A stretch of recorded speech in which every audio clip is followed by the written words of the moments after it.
here, father and son duo covering Miami Hurricanes football and sports. We're back, baby. We missed you guys, man. What's going on, big dog? Finally able to get About back with time, you man. guys, and obviously it was for very good reasons. And the two new additions to the family that are doing great. They're home and little bit. I mean, it wasn't anything major, but they were in NICU for really about 3 weeks total. Yeah. And but no, fortunately they're home and they're doing well, and it's good to be back with you guys. All of you, thank you so much. If you are new, please, we'll have to go. Everybody hit the like button because it does help us with the YouTube algorithm. If you're new to us, please subscribe, hit the notifications bell, and also share and retweet and comment. By the way, guys, you guys know that 100% of the time on our previous videos, we've always gotten back to you guys on the comments. Weren't able to this last time around. I flew down there actually just as a precaution. I flew down early, I thought, because his Shit. wife was already in the hospital for a few days just because they were worried about preeclampsia and stuff with her. And when Junior picked me up at the airport, he was like, "Man, you came in just in time because the babies have to come today," and they did. So we were there for that, and then I was there for him with a couple of weeks. But everything is good. Thank you guys so much for your prayers. We miss you guys, and we know how much love you guys sent our way, and it was felt, and those prayers were felt. And thank you, all of you, so much. You guys are a blessing. And you want me to do a quick rundown here? Got a lot of our crew here. All Matador Canes, 921 Kane, 904 Hurricane, Dreadlock, George Roberts. What do you say, George? So excited to see Elijah What's getting up, ready, Danny? to come in the summer. Richie Fletcher, Mr. HD, Das Hoost, Tony Kidd, Nickel Samuel, Tampa. Oh, we got Orange and Greenblood as always. Cohen, it's all about the you, Cohen. Love to have you guys here with us. Stacy Hall, Donnie Reardon. I'm missing a whole bunch of guys. Ed Football, 247, I mentioned. Austin Canes, Guillermo Dale, or Guillermo Dale. I like that better. Eddie the Cane. You've been in Ohio too long. You said Dale. I know because I read it's like Guillermo Dale. I like that better. Birmingham Kane, Byron Lamb, Macho Man 79, and Gallo Negro. Keeping it 100. I like that. Dijon McDonald, Uncle Joe, Yancey, Hialeah Bread, Trade Dub, Chug Mo Beer. What do you say, Chug Mo Beer is here with us? Oh, man, Hurricane Logan. Thank you so much, Logan, for the donation. We miss you guys even Jesus. more. I heard that you have a deployment. I actually got to see a piece of Wholesome's chat with you. And What? yeah, I think he's getting deployed. Logan's getting deployed here I don't even soon. see it. I don't. His donos. There it is, man. What's going on, Logan? Yeah. So Logan, I hope wherever you go, you can still stay in touch with us and let us know what's going on with you, man. Our prayers are always with you, and much love to you, and thank you for your service. And Absolutely, man. we appreciate it, and thank you for joining us. Endo Gaines, Hurricane Millie, We Carrie. got What do you say, Carrie? another. We got $2 donation from Yella, man. So yeah, just for it to come from I know you guys heard, some of you guys saw my little video just explaining why we're supposed to go live on Sunday, but then I couldn't because of my laptop. So I know some of you guys already heard some of my words in that short video, but if you did it, man, it was just me basically just saying thank you to everybody for the outpouring of love and support, and for the prayers, man, and the well wishes on my twins. It's crazy, and it really humbles you, and it really tugged at me in great ways, man, to think that you guys really do feel a part of this, my family, of my Julian the Big Dog family, so just seeing, you know I feel like I kind of you form a bond and you form a relationship with your viewers. At least I hope that a lot of people do. To other YouTubers out there, I feel like I do. I'm sure. I know Big Dog feels the same. I know Wholesome And feels the same too. He's with us today. What do 100%. you say, Wholesome?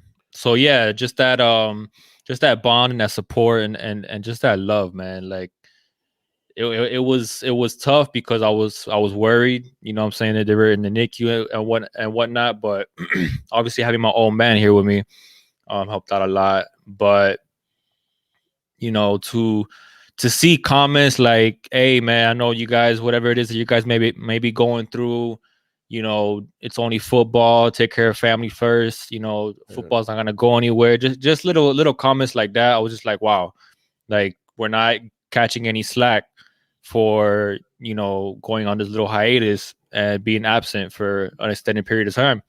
And I appreciate you guys sticking around, man. I appreciate you guys' support. Life does happen. This was something that a lot of you that know Junior the Big Dog kind of knew that this might have happened, but not for as much time as we were gone for. So unfortunately, you know, the babies were born a little bit more before their time, but they're here. They're healthy. Oh boy, are they healthy. They're eating up a storm. And yeah, so I just want to address that and get that across to you guys, man. Thank you so much to everybody for your kind words and just your support. Just it goes a long way. And I couldn't wait to me and the Big Dog couldn't wait to get back on here. I'm not even on my laptop right now. This is actually kind of like a loan from my brother-in-law, because my something's wrong with my hard drive, but whatever. I'm gonna get that fixed. Don't even worry about that. So this is a much smaller laptop, much smaller screen. So I'm gonna probably be like this, squinting for most of the show today, but it's all good, man. We had to make it work because we had to come on and talk some Miami Hurricanes football, because we've missed quite a few events since we've been gone. So that's what we're gonna go over today. Oh, man. Wow. Endo Gaines with the big donation. Endo, thank you so much. Thank you, man. He says, I hope this helps with diapers, my brother. Glad to have this family with you guys. Proud daddy and papa, or whatever fancy name, Big Dog. Grandpa. I like Grandpa. Grandpa works, Endo. Hey, Endo, thank you so much, my That brother. works for me. Thank you so much. And I didn't read Yellow's comment. He just says welcome back and congrats, Junior. And Hurricane Logan also said welcome back, to miss you guys. Thank you guys, and thank you, Endo, as always, man, with your generosity. Just love having you guys here. 247. Yeah, you got. I'm gonna go with that SSD, man. Yeah, I know. Yeah, that's what I'm gonna go with. Yeah, you guys are that's beyond my pay grade. Yeah, it's all good though. Yeah, but everything is good. And just to piggyback what Junior said, man, you guys were amazing, and I'm a big believer in prayers, man. And I know for a fact those two little ones had a ton of Junior and Big Dog family prayers coming our way, and those were felt, and those came to fruition, because for being premature, they were really. I mean, I'm not saying I understand that always with preemies you have some concerns, but really it went pretty uneventful. When they were in NICU, everything went well. And it kept improving and I know, they did a great job at the hospital, and God bless all those nurses there at that NICU. They're amazing, and doctors and everybody there was just incredible. But also I know for a fact that those prayers were God was putting His hand in there too, and with Him everything is possible, and without Him nothing is possible. So thank you guys for all those prayers. And Jay was asking about me. I'll be honest with you. I was a little worse for wear after all the running around down there in South Florida. I had a couple of days, man, where I wasn't able to get around. But everything is better, and looking up and ready to talk some Canes football. But before we get to that, man, just a quick shout out to Stunner Boy Canes. He says, "Yes, sir. I got engaged to his girl on Christmas Eve. Congratulations, Stunner Boy. So big congratulations, man, Stunner Boy. That's awesome, man. Captain Trips, how's it going? Thank you so much. Thank you for everybody in here that's saying congratulations. I Black love that, Magic man. says the twins have 2,000 uncles. I love Yeah, that. they do. Yes, they do. Don't mess with the Junior the Big Dog family, baby. Yes, they do. And we know that, man. And I just wanted you guys to know we felt that. We definitely felt that because him and I talked about that frequently. Even we ended up having to record and unfortunately watch the Miami Louisiana Tech game because we were at the hospital, so we had a recording and stuff like that. And then he came home late, and we watched it together. But we were talking about that, about how amazing it is. The thing that we share with you guys, it's like I know I've said it before, so I don't want to sound like a broken record, but it was completely unexpected. That I love the idea of doing this with my son, and I love talking football. I love talking sports, but I never really expected to have this close-knit bond with you guys. And man, it's blown me away. It's something that we don't ever take for granted. And like I said, all those prayers that you guys sent, man, we definitely felt we had a lot of backup, and you guys are a blessing. So thank you for that. Doing the middle, yeah. So let's get to some football, man. Let's start it off with that horrible exhibition of a game against Louisiana Tech. One of the things. Let's not gloss over it too long, big dog. No, I won't. I'm not going to spend. Let's make it a short one. I'll spend. It's a new year, man. I'll spend as much time talking about it as the players spent preparing for it. So basically, that's like 15 seconds. Yeah. Okay. And the coaching staff, because it looked like we didn't even. Number one, it looked like we didn't want to be there. Okay, and I get it that it's not the outcome that the players wanted. The Independence Bowl isn't a lot to get excited about, playing Louisiana Tech, but they earned that. That's the reason we were playing in the Independence Bowl, because we were 6-6. Mm-hmm. So this idea that the players were too good for Louisiana Tech and the Independence Bowl, damn sure didn't look too good because we got shut out. And I believe that was the only shutout in all of the bowls. There's 43 different bowl games total. And I think that was the only shutout, if I'm not mistaken. I mean, it literally looked disinterested. Jaron looked like he didn't want to play football. And then that whole thing he did before the half of not throwing the Hail Mary and taking off running. I mean, it just looked. It's bad. It was bad. Oh, it looked as horrible as you could possibly look in every single way. Single way. So the players look. We're gonna keep it real, Dreadlock. We're gonna get into that as well. I'm talking about 15. We over as 15.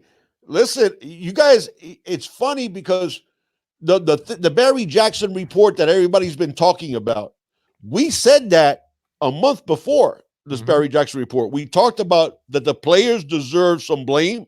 A lot of the players, the coaching staff obviously deserve majority of the blame because Manny himself said, you get what you demand, but you encourage what you tolerate. And it was obvious to us, even before all these reports came out. 863 came with a $10 donation, said, congrats, welcome back. Thank you, partner. Thank you Appreciate so much. That, man. Thank you Great so much. Great to be back. We talked about it that always the adults in the room deserve a majority of the blame because they encouraged what they tolerated, and it was obvious to us that a lot had been tolerated. Mm-hmm. We talked about, even going back as far back as Central Michigan, we talked about this, about players dancing in the locker room after beating Central Michigan by 5 points at home. Okay, and all these, the lack of effort, the lack of focus, the DJ Ivy ignoring the call on the fake punt against Georgia Tech, on all these different things that we talked about. We have been talking about that way before. And one of the things we talked about, Jaron, I think the last time we actually were on was a little bit over a month ago because it was well before the Louisiana Tech game. So it was that week. Yeah, it was over a month. I think it was December, whatever Wednesday that was, December 18th, I think was the last time that we were on. And one of the things that we said was and I hope to God this gets to Jaron somewhere. And that is there's been more talent, as much talent as Jaren has, and he has all that talent. There's been much more talented quarterbacks than you, Jaren, that have flopped because of the intangibles, because of the lack of maturity, because of the lack of focus, the lack of desire, the lack of what it takes to be a leader and to be a quarterback on an elite level. There are things that come along with that are not just going over 20 miles running or having a good arm or being very accurate like he is. There is leadership. There is work ethic. There is bringing other guys with you. There is a host of things that Jaren obviously was coming up very short. Very short. So what I was saying a little bit over a month ago was, if Jaren doesn't mature, that window's going to close. And I think with De'Ara King coming to Miami, might have closed already. It might have closed already. Yeah. So maybe he needs to transfer. He needs to grow up. First off, he needs to grow up. Okay, because you could give him a pass as a true freshman, maybe. Okay. Yeah. Last year he was a redshirt freshman.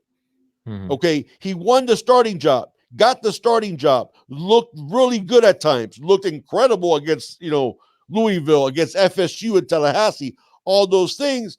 And then we believe that there was a story out that he broke curfew before FIU, and it damn sure looked like it on the field, because he definitely looked like he wasn't prepared.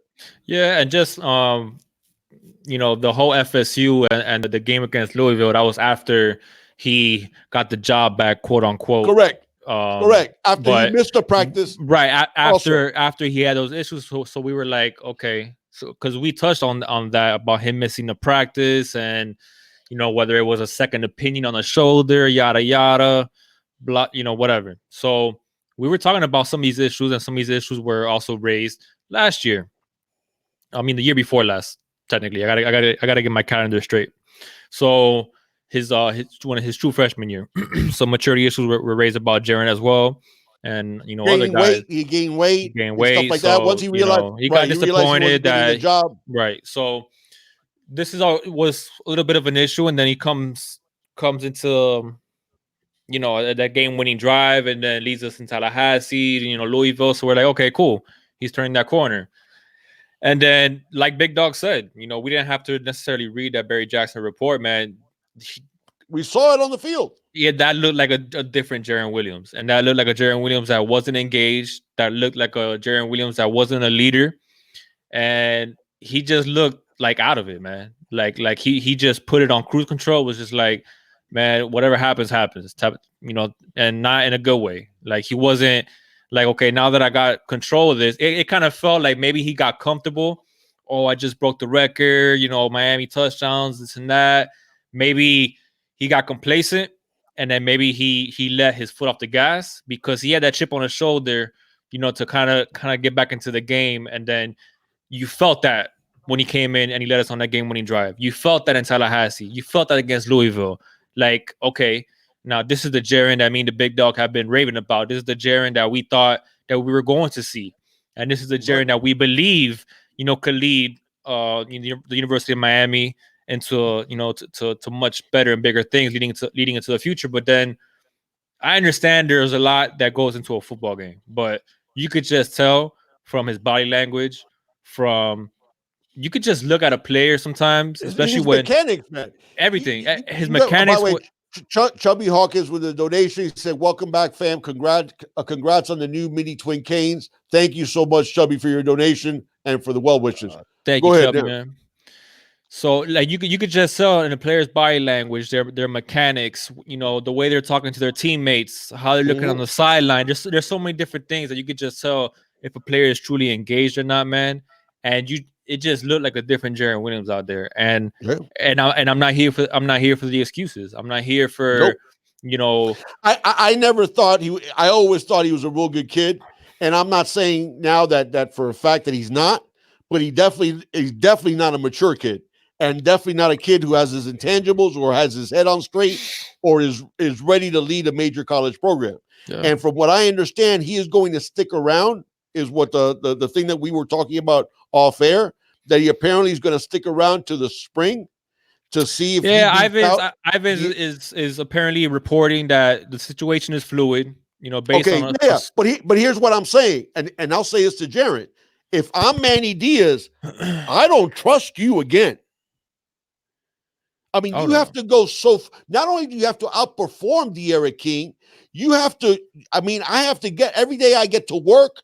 You have to beat me there, and you have to be the last guy that shuts off the light. But big dog. Cool, and but you have to do it. You have to do it day in and day out. Even if that happens, what makes you so sure that when things start going awry, that you're not going to see Jaren pull the same stunt that he pulled this year? How do you trust him?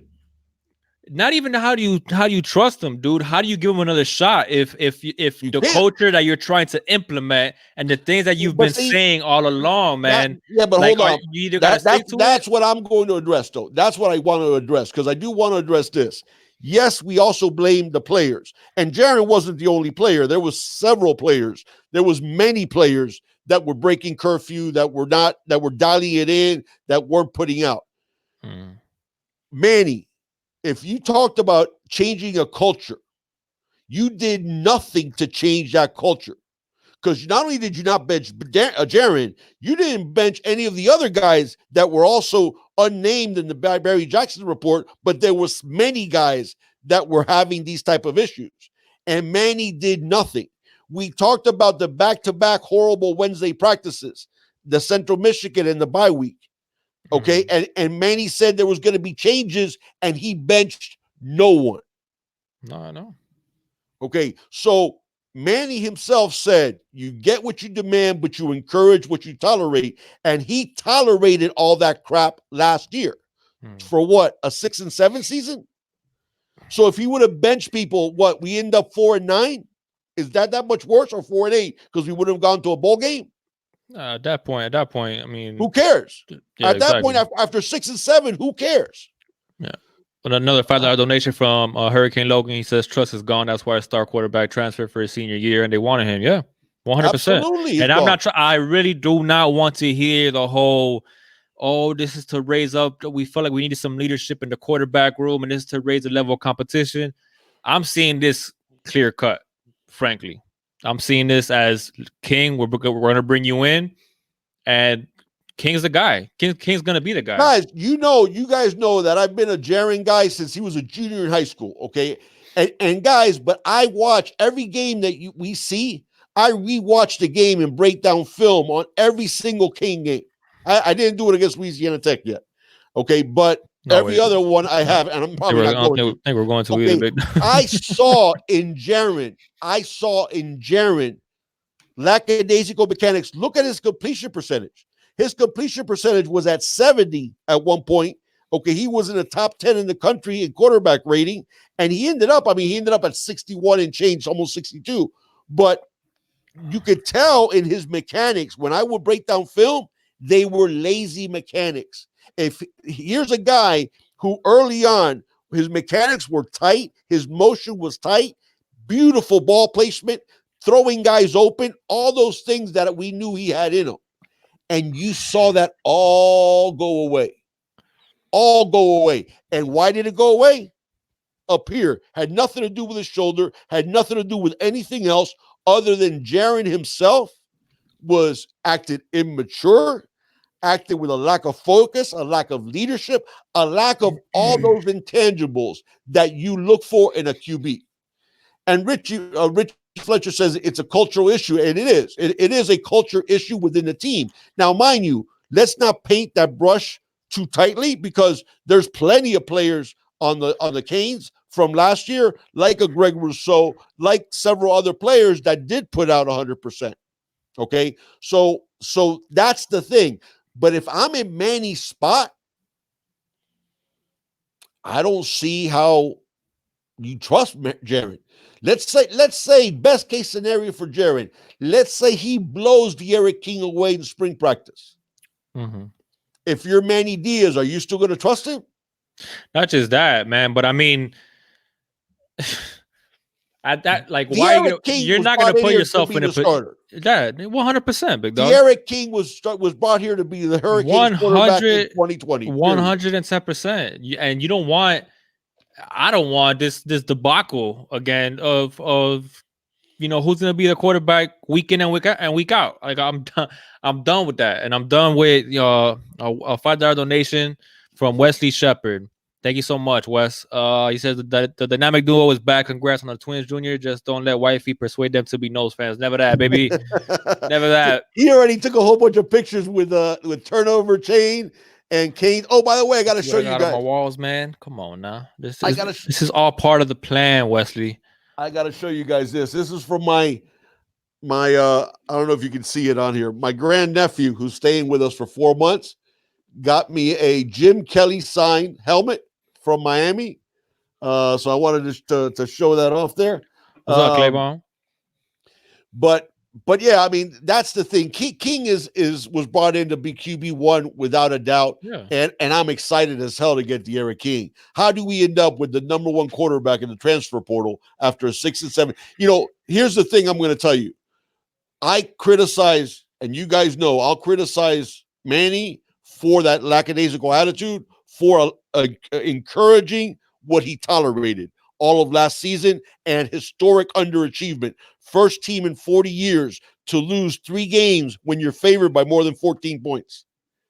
Yeah. First team in 40 years, historic underachievement. The most underachieving Hurricanes team possibly of all time was last season. So that I put at Manny's doorstep. And yes, I also blame the players, but at the end of the day, the adults in the room deserve the majority of the blame. He's a heck of a salesman, though. But but I have to give credit where credit is due. Yeah. If you look at the has he reeled you guys back in? Like how are you guys feeling about? Because I want to get some of your input as well on some of the things that we're talking about. We're gonna give our take on things, but I kind of want to get because as much as I've wanted to, I haven't really watched much of Wholesome. I haven't watched much of Zoe or Coop or Paul.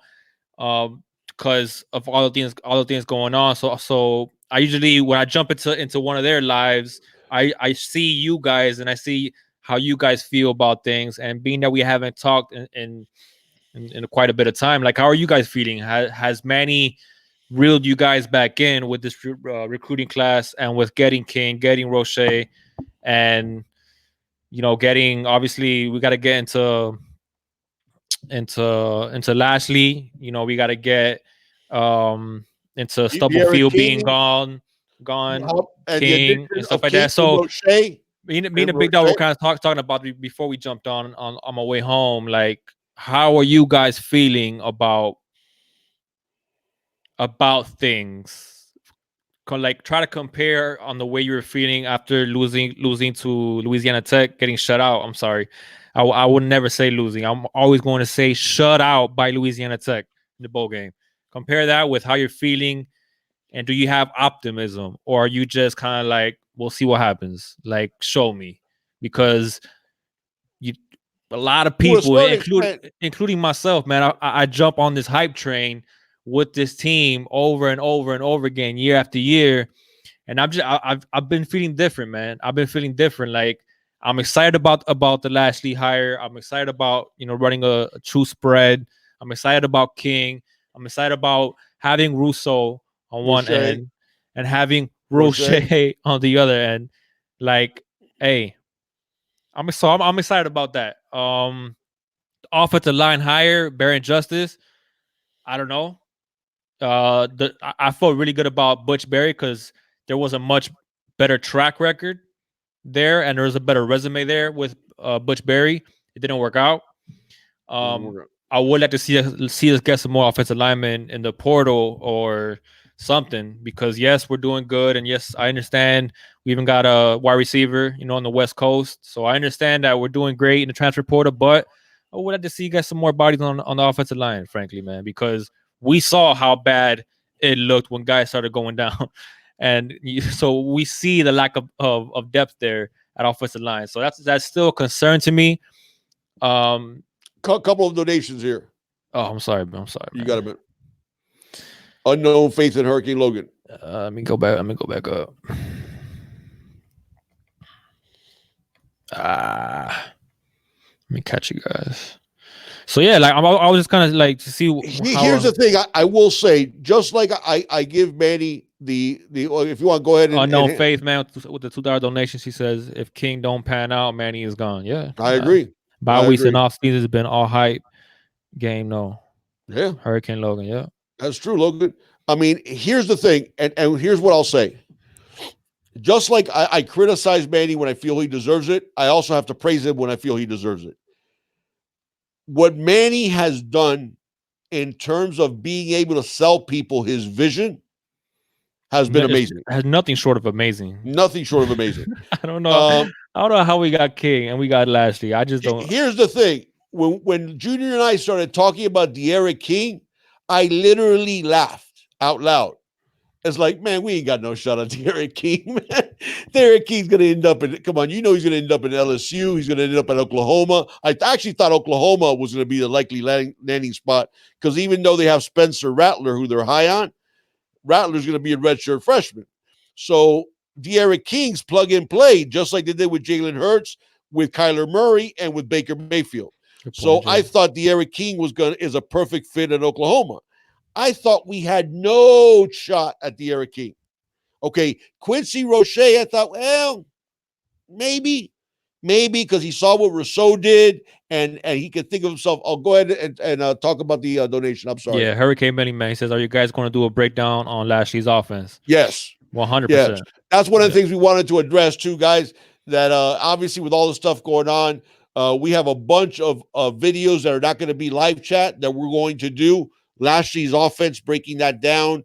Also, some breakdowns of some of the people in the class, in the 2020 class that we have committed that we haven't covered. We have to do those.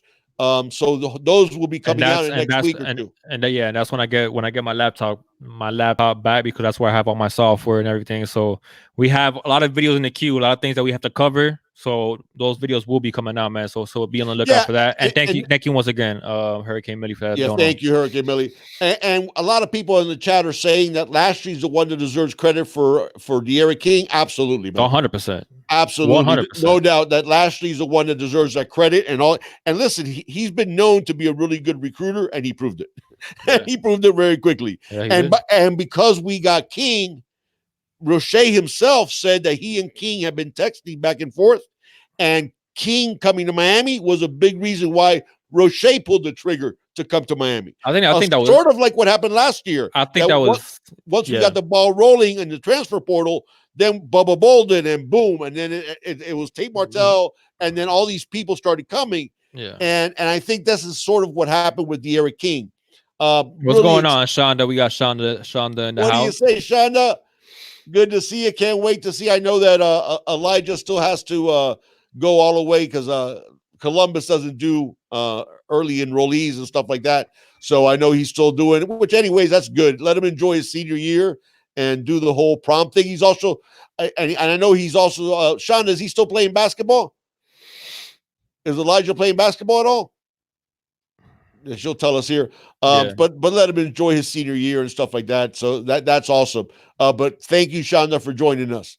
And George was on here earlier also. Thank you, George. Just the Lashley thing, Manny deserves a ton of credit. When I remember thinking when Lashley's name first came up, 247, in fact, wrote an article, and they talked about it on their podcast, some, which I did listen to a little piece of it, that they thought we had no shot of getting Lashley.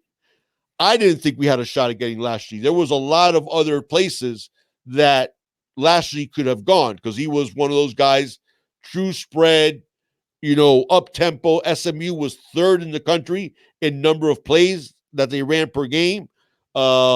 Tremendous offense. Lashley could have gone a lot of different places. And I have to hand it to Manny. He got him, and then the next domino fell with De'Aaron King. And then we also got Keyshawn Smith, another wide receiver out from Cali that also looks like a guy that I think the fact that we got Lashley was a big selling point to him. Then we had Isaiah Dunson, he committed when the report first came out about De'Aaron King, but it hadn't been made official. And then Isaiah Dunson, the cornerback, really good long corner that I'm excited about, former commit to FSU.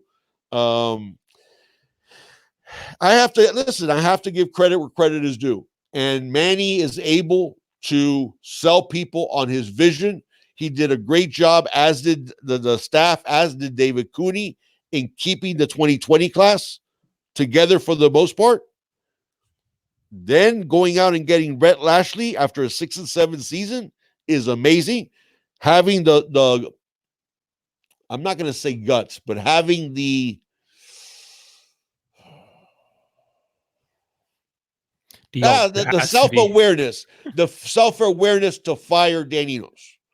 Okay, guys, because I know what people want to say, whatever, that they parted ways or it was mutual. Listen, we know what happened there. Yeah. Okay, we know what happened there. And yeah, some of it was Manny scapegoating, like getting some of the stink off of him and putting it on Enos. I get that, and that's a fair comment. But at the same time, we saw with Mark Richt, who didn't have the self-awareness to make the changes that needed to be made. You got to hand it to Manny that he did. And Butch Berry is gone. Garen Justice is in as offensive line coach. Taylor Stubblefield is gone. Although you want to tell the story about Stubblefield? Oh, I don't know if you guys saw a picture of Stubblefield on the recruiting trail for Penn State wearing University of Miami Hurricanes belt buckle on his belt. So that was pretty funny. For Penn State. He's recruiting for Penn State with his Hurricanes gear on. So with the Hurricane buckle on. Yeah, so I thought that was pretty funny. I thought that was awesome. But obviously, we're going to get a new wide receivers coach, which we don't have yet. A lot of talk about a lot of different guys. Nothing concrete as of yet. Also got a couple of new offensive assistants. A couple of guys have left. Joel Rodriguez is leaving to FIU to be offensive line coach at FIU. Jesse Stone. Hey, big. I'm sorry. I gotta read that. I gotta read this one, big dog. Big Nasty K305 says Manny once sold Chuck Norris a total gym. He is, man. Listen, I as much as I've fairly criticized him for not having the courage of his convictions to change that culture last year, and it cost us the season, I have to hand it to him. The dude can sell. The dude can close. He could. No, he could. The dude can close because I'll tell you right now, he could not have gotten a better hire than Rhett Lashley at OC. He could not have gotten a better transfer offensive player than De'Aaron King, and he could not have gotten a better transfer defensive player than Quincy Roche. Look, at the end of the day, period. Think about that, guys. Yeah, think about that. Go 6-7. You are 6-7, and you get shut out by Louisiana Tech in a bowl game, and you end up with the top available OC in the country. You end up with the top offensive player transfer in the country and the top defensive player transfer in the country. All right, listen, at the end of the day, man, he is addressing a lot of the things that we complained about during the year as much as he could, frankly. I was kind of surprised with some of the moves that he made because I didn't see it happening necessarily. I wasn't optimistic about it. And I'm glad that they came to fruition. I'm glad that some of the changes that we wanted to see, we indeed saw. And some of the positions of need, especially the quarterback position, most importantly, OC. I mean, let's just be honest and be frank. OC was the number one worry because the offense was atrocious, and again, and so we needed to see something. We needed to, GIFs on Twitter, and even if we would have gotten King, which I don't think we get King if we retain Enos. But even if we would have made a splash with some recruits and a splash in the transfer portal, if you go back into the season with the same offensive system, still Dan Enos at the helm, you're looking at things differently.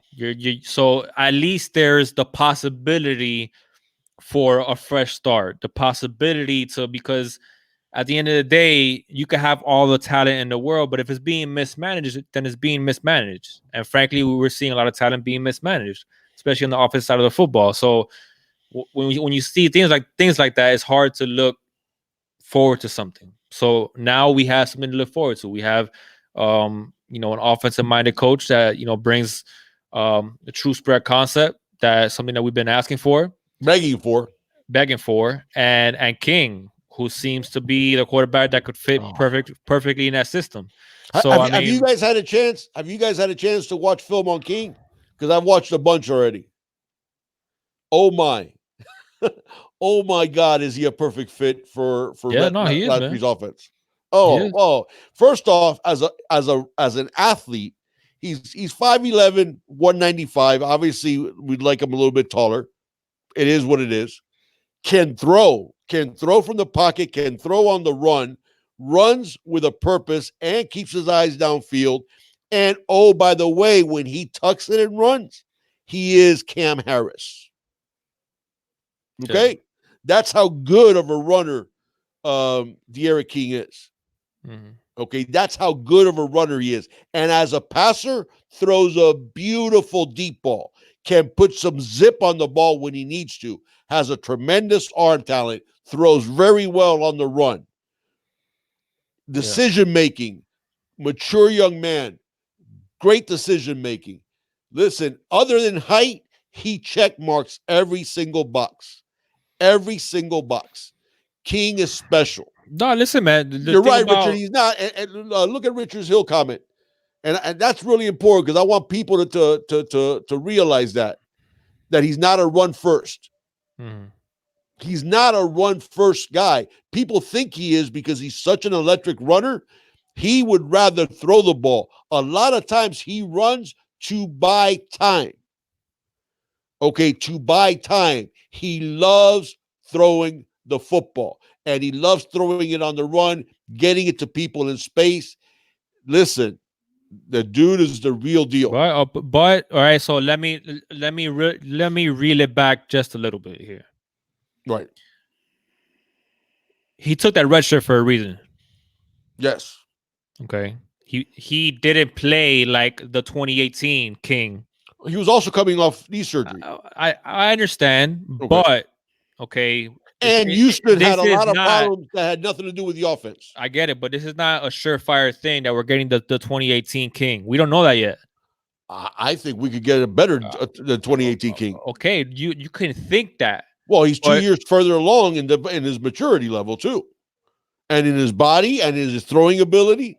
Okay, but he's also been out of football for quite some time as well. He played 4 games last year. Yeah, but then he took that red shirt because he wasn't playing up to par. No, I think he took that red shirt because he wasn't 100% yet from the knee, and Houston got off to a 1-3 start. So it was like, okay, wait a second, I can play, but we're not going to hit the goals that we hit because Houston wanted to obviously win their conference and go on. So we're not having the season that I thought we were going to have. My knee is not 100%, and I need to elevate my stature for the draft. Because I think it did De'Aaron King saw. Big dog, if he would have played one more game, hold on. Like he wasn't going to be able to come back. So he saw the way things were going. Correct. And he's like, I'm not going to have a chance in the draft this year. So let me take this red shirt and I'll come back, or what? But at the time, he said he was gonna go back to Houston. Do you know what he saw that I was shocked about? What? Who was the number 1 pick in the last draft?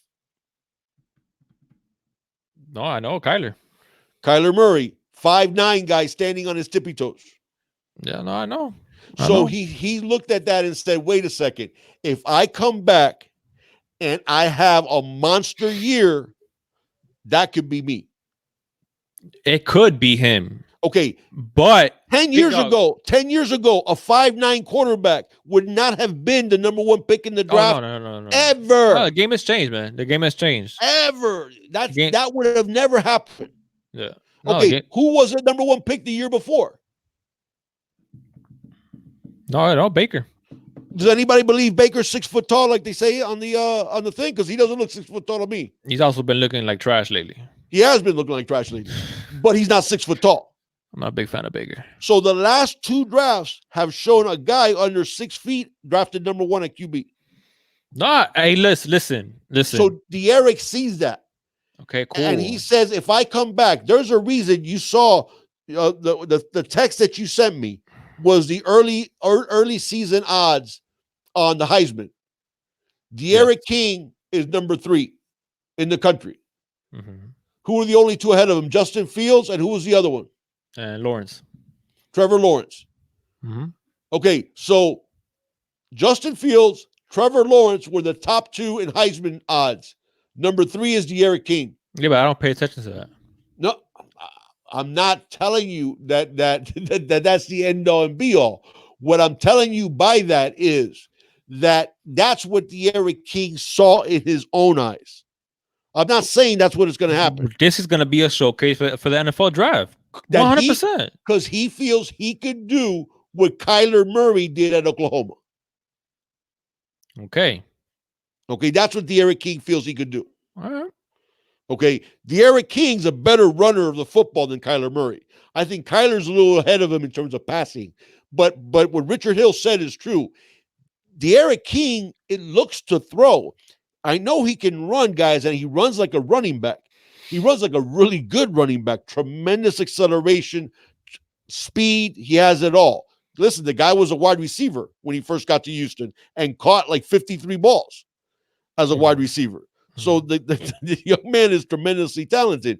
But 50 touchdowns in 2018, 36 of them were throwing. He averaged 270 passing yards a game.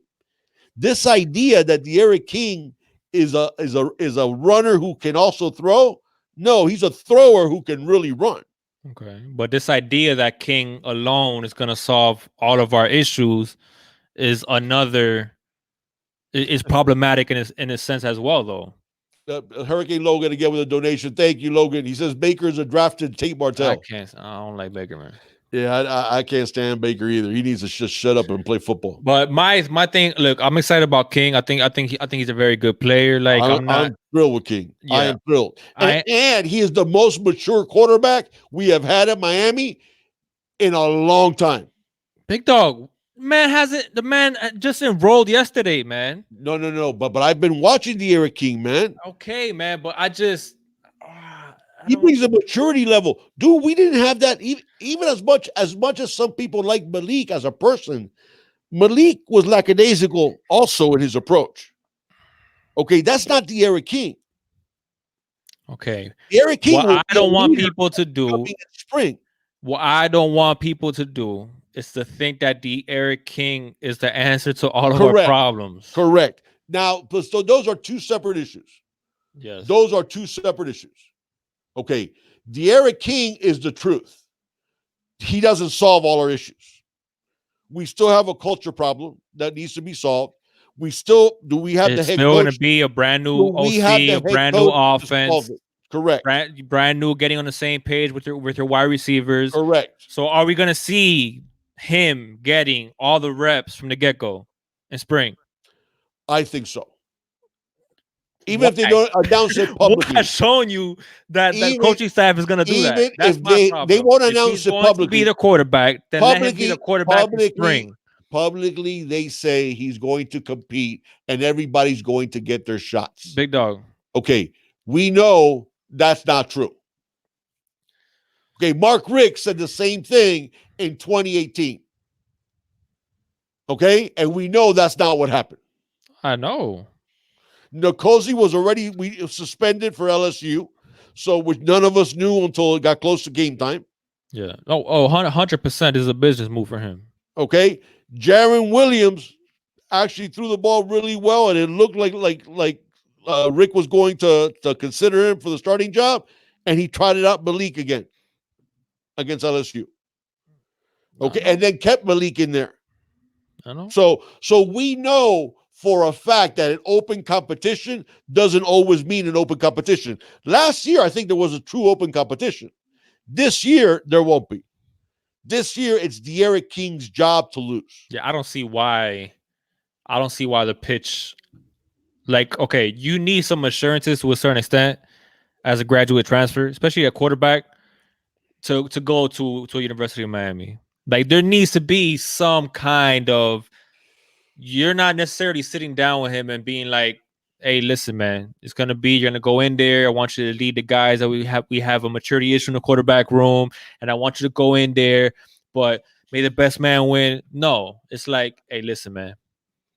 Derek, we could do some things with you in last year's offense. We could do some things. So yes, Absolutely. but I'm not. I can never pronounce his name because we'll get banned. We'll get a strike on us by YouTube. But it's PHUQ off. So it's P Huck off. Said something is true. He goes, the competition's for QB2. That's exactly right. That's exactly what competition there is.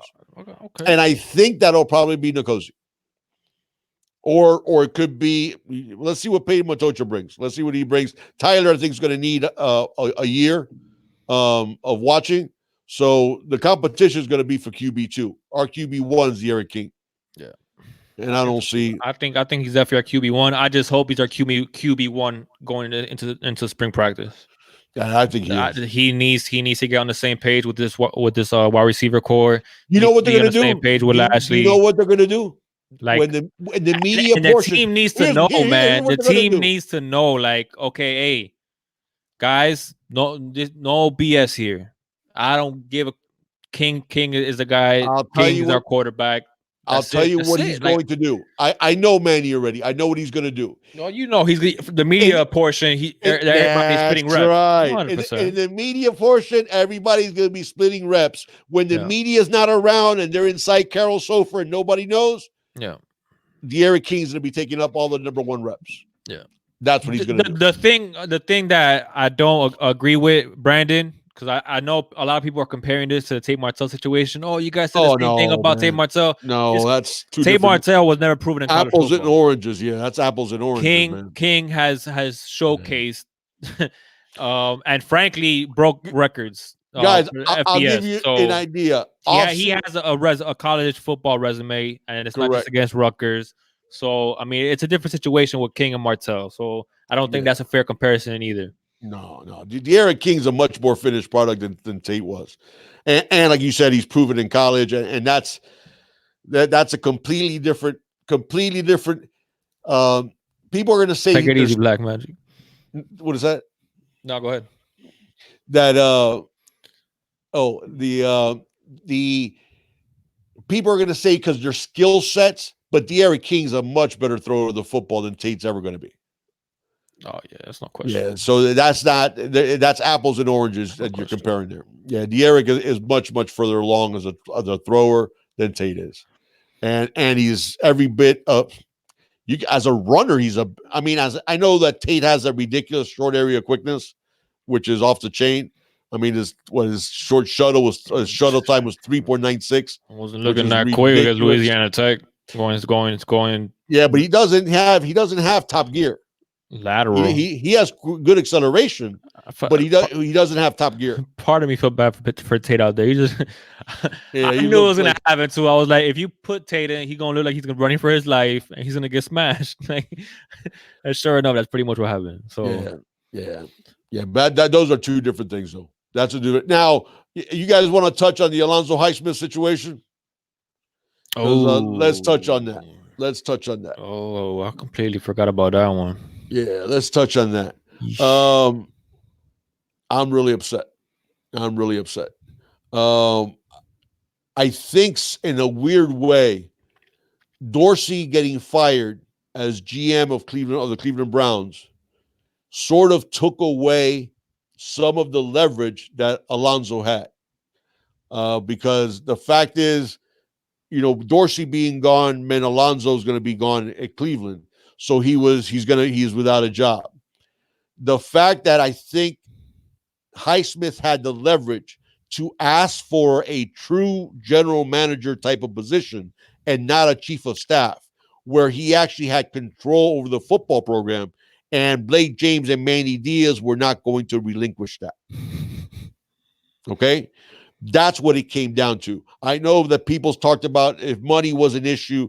I don't think any of that. In fact, one of the things I had, as my understanding, that a booster actually said that they would cover Highsmith's salary for 2 years if they gave him control of the football program.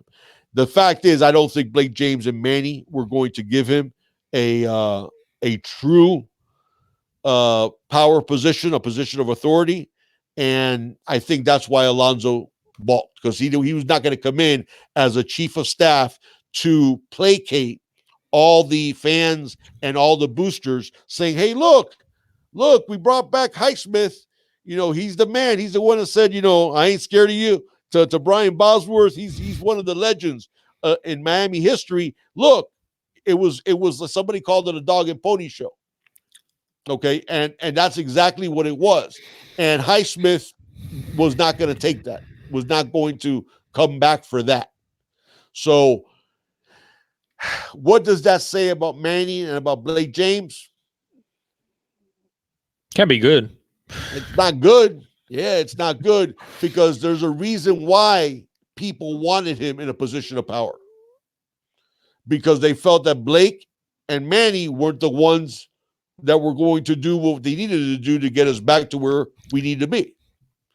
So the fact that they didn't want Alonzo to have that power sort of tells me that, and I'll put it out there, guys. I'll put it out there what I believe. Coach Coop, with the donation, he says, diaper money, let's up Junior out. Canes fam, welcome back. What's going on, Coach Coop? Thank you, man. You're the best, man. Thank you, Coach Coop. You guys want my take on the Alonzo Highsmith situation?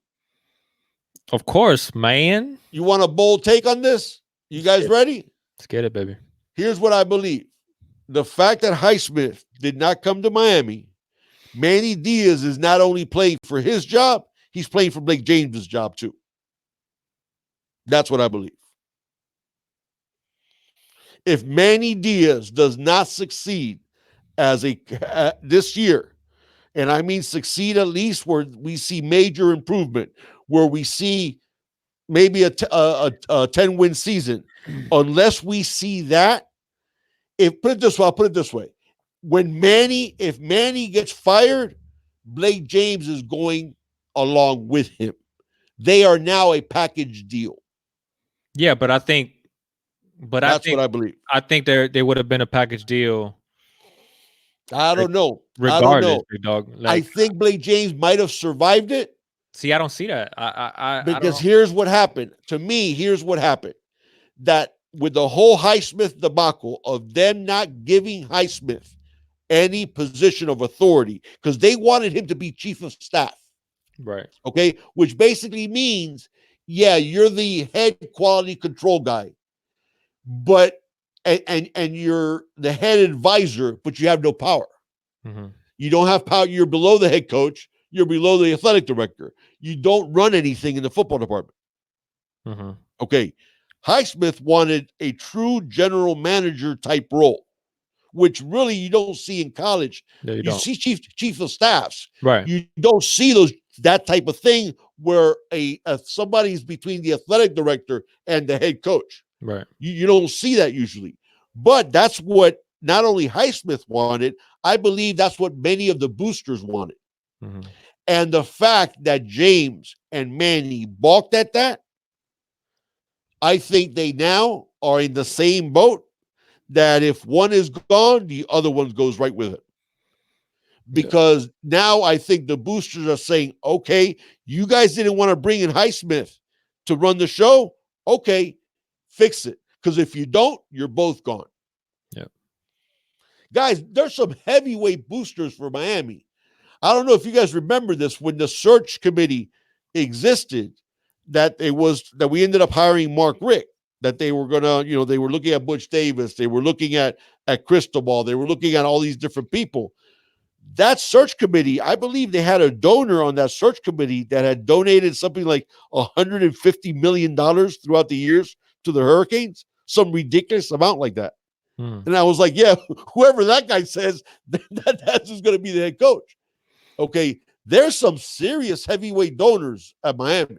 Oh, there is, 100%. Okay, yes, we're a small private school. We don't have the number of alumni state schools have, but we have some really wealthy alumni.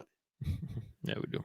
Okay, so there's some guys like what did Chris Rock? Remember Chris Rock's old line? the guy who invented the color blue. That was that type of money. Okay. So there's some Miami guys that have some serious coin. And those boosters are really upset of what happened with Highsmith. And I'm going to tell you right now, what ended up happening, Blake James just threw down the gauntlet along with Manny. Meaning, if Manny doesn't succeed, both of them are gone. And I think that's because of the way this whole Alonzo Highsmith situation was handled. So that's basically what I believe. All right. Thomas, they're heavyweight enough. They are. And listen, we didn't end up with Brett Lashley and the number one offensive and defensive players. How can I say this and be diplomatic? I don't. I'd rather you not say it. Yeah, I'm not gonna say it. I'd rather you not say it. We ended up with the number one coordinator, the number one offensive player available, and the number one defensive player available. Something's happening that's good. Yeah, okay, let's just say that. Manny's sell job. Manny's Manny's a salesman, man. It's Manny's a salesman. That's like true. Like who was it that said it? I think Big Nasty's the one that said it, that he could sell. Listen, we're competing. We're competing with the SECs of the world. Let's just say that. No, negative. Lenoris Murray with the donation. Thank you so much, Lenoris. Lenoris with $1,000. Thank you, Lenoris, man. Appreciate it. It's good to be back, man. I missed this. No. Listen, I get that other schools do get, state schools and they have a much bigger alumni. But guys, I don't know if you guys have ever been around the campus. If you see the campus at Miami, the students that are not athletes, they're not driving Priuses. You see a lot of these young kids, man, pulling up in some serious vehicles. And there's a lot of old money at Miami. Yeah. Highly abreast says, is it too early for a schedule prediction? Hi, Aaliyah. I'll tell you, man, until I see if there's actually a change in the culture, I can't predict anything. Because as much as I like the Eric King, as much as I like the Rhett Lashley hire, as much as I like what's going on, I liked a lot of stuff last year too. And we saw a team that didn't care. We saw a team that mailed it in. You look at our best performances, they were really Florida. And yeah, we came back against North Carolina strong. And then we had that 2-game spurt or 3-game spurt where Jaron brought us back against Pitt. And then we beat FSU and we beat Louisville, and the 6 touchdowns. We had that little spurt, but for the most part, we looked past Central Michigan, we looked past FIU, we looked past Duke, we looked past Louisiana Tech. I mean, listen, guys, historic underachievement. The first team in 40 years to lose 3 games as a 2-touchdown or more favorite. That tells you how badly we underachieved. Yeah. So I'm not going to believe it until I see it. Yeah, it's too. We're going to do it anyway before the season starts, just to break down every single game, and not to break down every single game, but to break down at least our expectations for the season once fall rolls around, and we'll have a better idea on where we're at, and we'll see how we finish off recruiting as well, man. That's another thing we got to take into account. I don't think we're done yet. When it comes to the transfer portal and when it comes to recruiting, I don't think we're done yet. So, but Cynthia Wilcox and that was a good comment. Said King gonna bring us to our feet. Time to shine and be patient. Everybody just be 50% with Manny. New stuff. That's fair, Cynthia. That's fair, and I think that's more or less where I'm at. I am really thrilled with what Manny has done in the offseason. I'm thrilled with the Lashley hire. I'm thrilled with him. Well, first the Enos firing, the Lashley hire, the Eric King, Quincy Rowe. Hey, we got a Isaiah Dunson committing, Jose Morregales committing. That was huge. Transferring. That's right. We got now, and we have his brother. We're getting his brother coming. His brother coming in the following year. I'm really excited about all those things. Listen, guys, think about this. This is what our defensive end look like for 2020.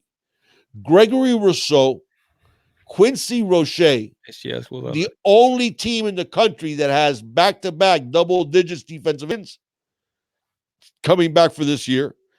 Jafari Harvey, Chance Williams, Cam Williams. Okay.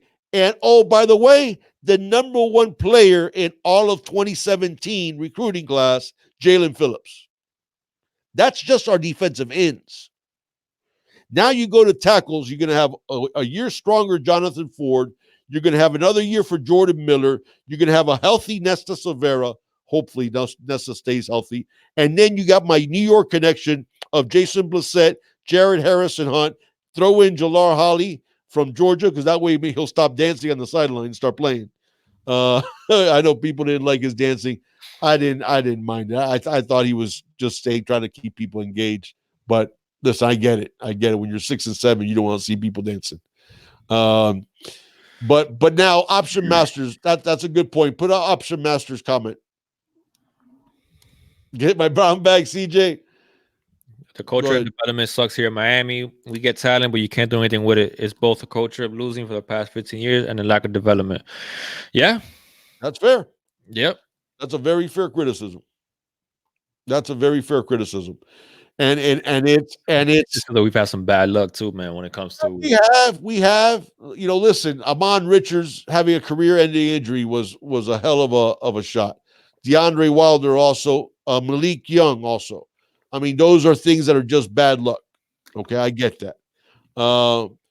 Obviously, the injuries last year to our backup linebackers, to Bradley and Steve, and then obviously we talked about Wilder being a career-ending injury. Listen, our defense. Tabardine, stop it. What's that? No, go ahead. I know he loves Tabardine, loves Manny. I know. And listen, stop it, Tabardine. I hope Don't do that. That you're right and everybody else is wrong. I had high hopes for Manny. I like how you said that. You're just like, and everybody else is wrong. It's not just us. Yeah, I know. It's the truth, though. I mean, listen, Manny's. You're so funny. What I don't understand is Manny. How can I put this? It's like the dude that tells you he has to cut down his drinking as he's drinking a bottle of whiskey in front of you. I got to stop drinking. Manny talked all year long about the problem with the culture. And then even right towards the end of the season, what does he say on the Joe Rose show? You get what you demand, but you encourage what you tolerate. And he kept on tolerating the same crap over and over again. So it's like I don't understand the disconnect. It's like Manny reminds me of like the dude. Here's an old joke: the dude gets home and finds his wife on the couch with another man, and he tells his buddy about it at work the next day. And the buddy says, "Well, what did you do?" He goes, "I made sure that doesn't happen again." He goes, "Oh, you didn't kill her, did you?" And he goes, "No, I threw away the couch." Okay, so that's look at this. Oh, man. Hebrew lying again. Hebrews, the last live so left, man. He also threw it down on us. Thank you so much. Hebrew says, "Welcome back." Thank you, partner. It's good to be back, Hebrew. It really is, man. And thank you so much for your big donos, man. Every time you throw in here, where everyone's you guys blow me away. You really blow me away. Thank you so much. Really appreciate it, man. And we're truly humbled, and we're just blessed. I'm blessed. My kids, my family, everybody's healthy, so I'm truly blessed, man, and blessed to be able to do this with you guys. So thank you so much for that, Hebrew, man. We really do appreciate that. Yeah. And the thing is, so with Manny is he kept saying the same thing, and you do nothing about it. I don't get it, man. It was like almost like he could take off his head coach's hat and put on a commentator's hat, an insider, like a one of those insider guys, and go, "Man, yeah, that team plays with horrible culture." You're going, dude, you're the head coach. You can change that. You start benching people, that stops. Maybe he does it with the recruiting class he's bringing in, big dog. But just so we got some. I don't get how you give away a year. I'm trying to give Manny some slack here. Because the thing is, I put myself, guys, I try to walk in somebody's moccasins before I criticize them. And I put myself in Manny's shoes. Thank you, Okay? Key-Rack, Kane. Appreciate that. When I go into the locker room, and I'm going all the way back to Central Michigan, and we won 17-12 against Central Michigan at home, and the guys are dancing in the locker room, I have a conniption. I start turning over tables. I start breaking cell phones. I start going ape, like going, no. This is University of Miami. Okay. We do not celebrate that type of showing ever. Okay. We talked about this last year. Probably the most famous halftime speech in Miami history was when Ed Reed said Joaquin said dominate. Okay. And people forget that when Ed Reed made that speech, we were ahead against a very good FSU team. Yeah. In Tallahassee. Okay. We were ahead at halftime. But what Ed Reed was saying was Joaquin said dominate, and we're not dominating. And they went out and beat FSU 49-27. Kerry says Manny had a red shirt year. Yeah, he did have that's a good one, Kerry. You're right. He had a red shirt year.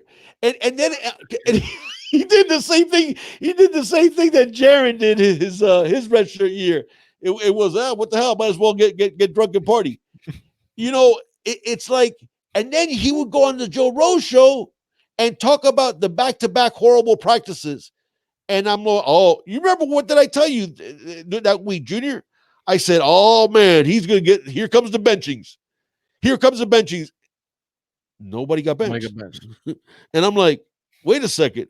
And then you saw the DJ Ivy disregarding the call and allowing the fake punt to go for a touchdown because he's fat. I don't feel like running with my guy. And nothing happened to him. And of course, that we hear about all the other things that went on with other players, including Jaron.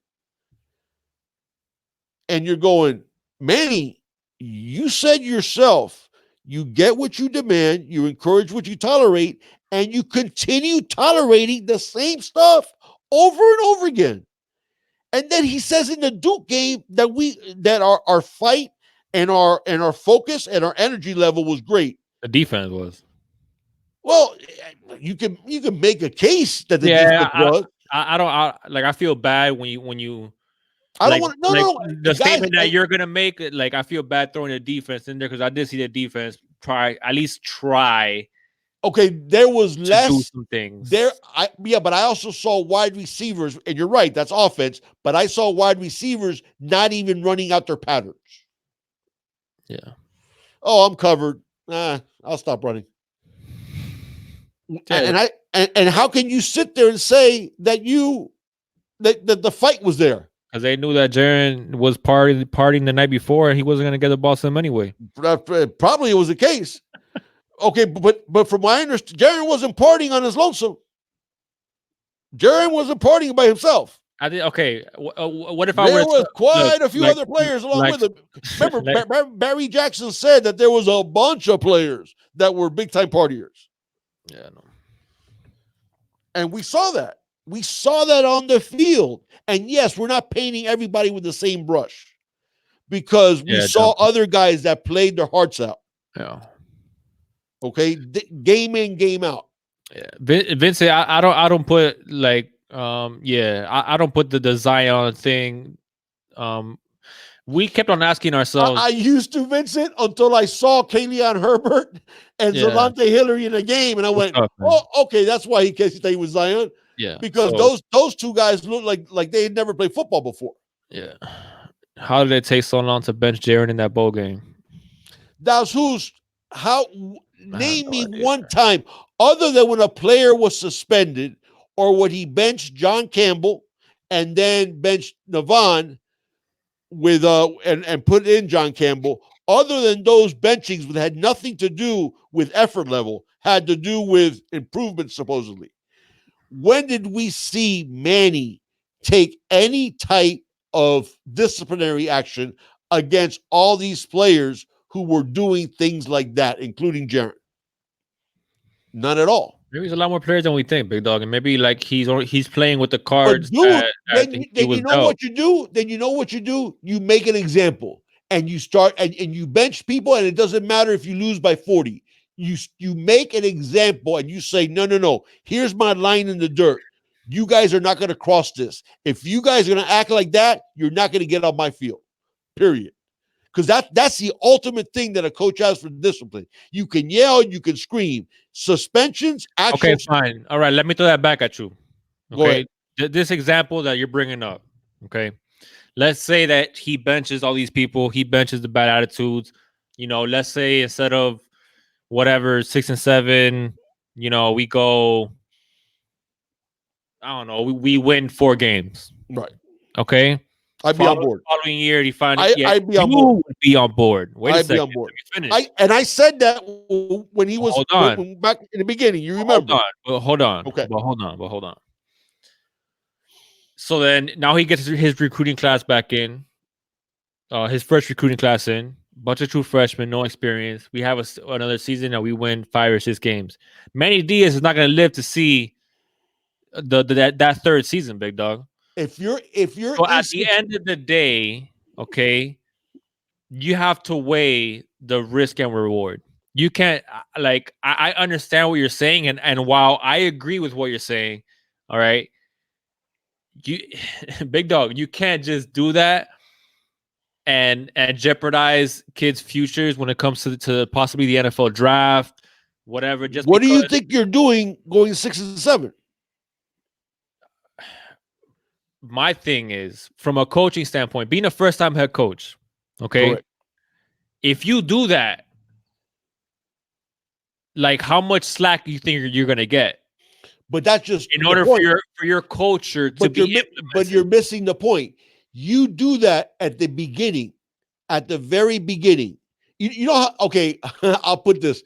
This is I'm going to show my age here, going back to when I grew up. They used to say like if you go in the old advice was it if you go to jail or you go to prison, you need to find the baddest dude once you get there and knock him the hell out.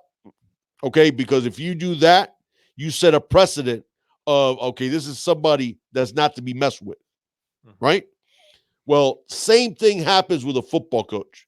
If you start out from the very beginning, and I'm talking about in January when he had his first meeting with the team, and you remember he did the WWE tackle in the ring and stuff like that, and all that craziness. Right. When you're in closed doors with nobody else around, you say to them, here is how I'm going to run this team.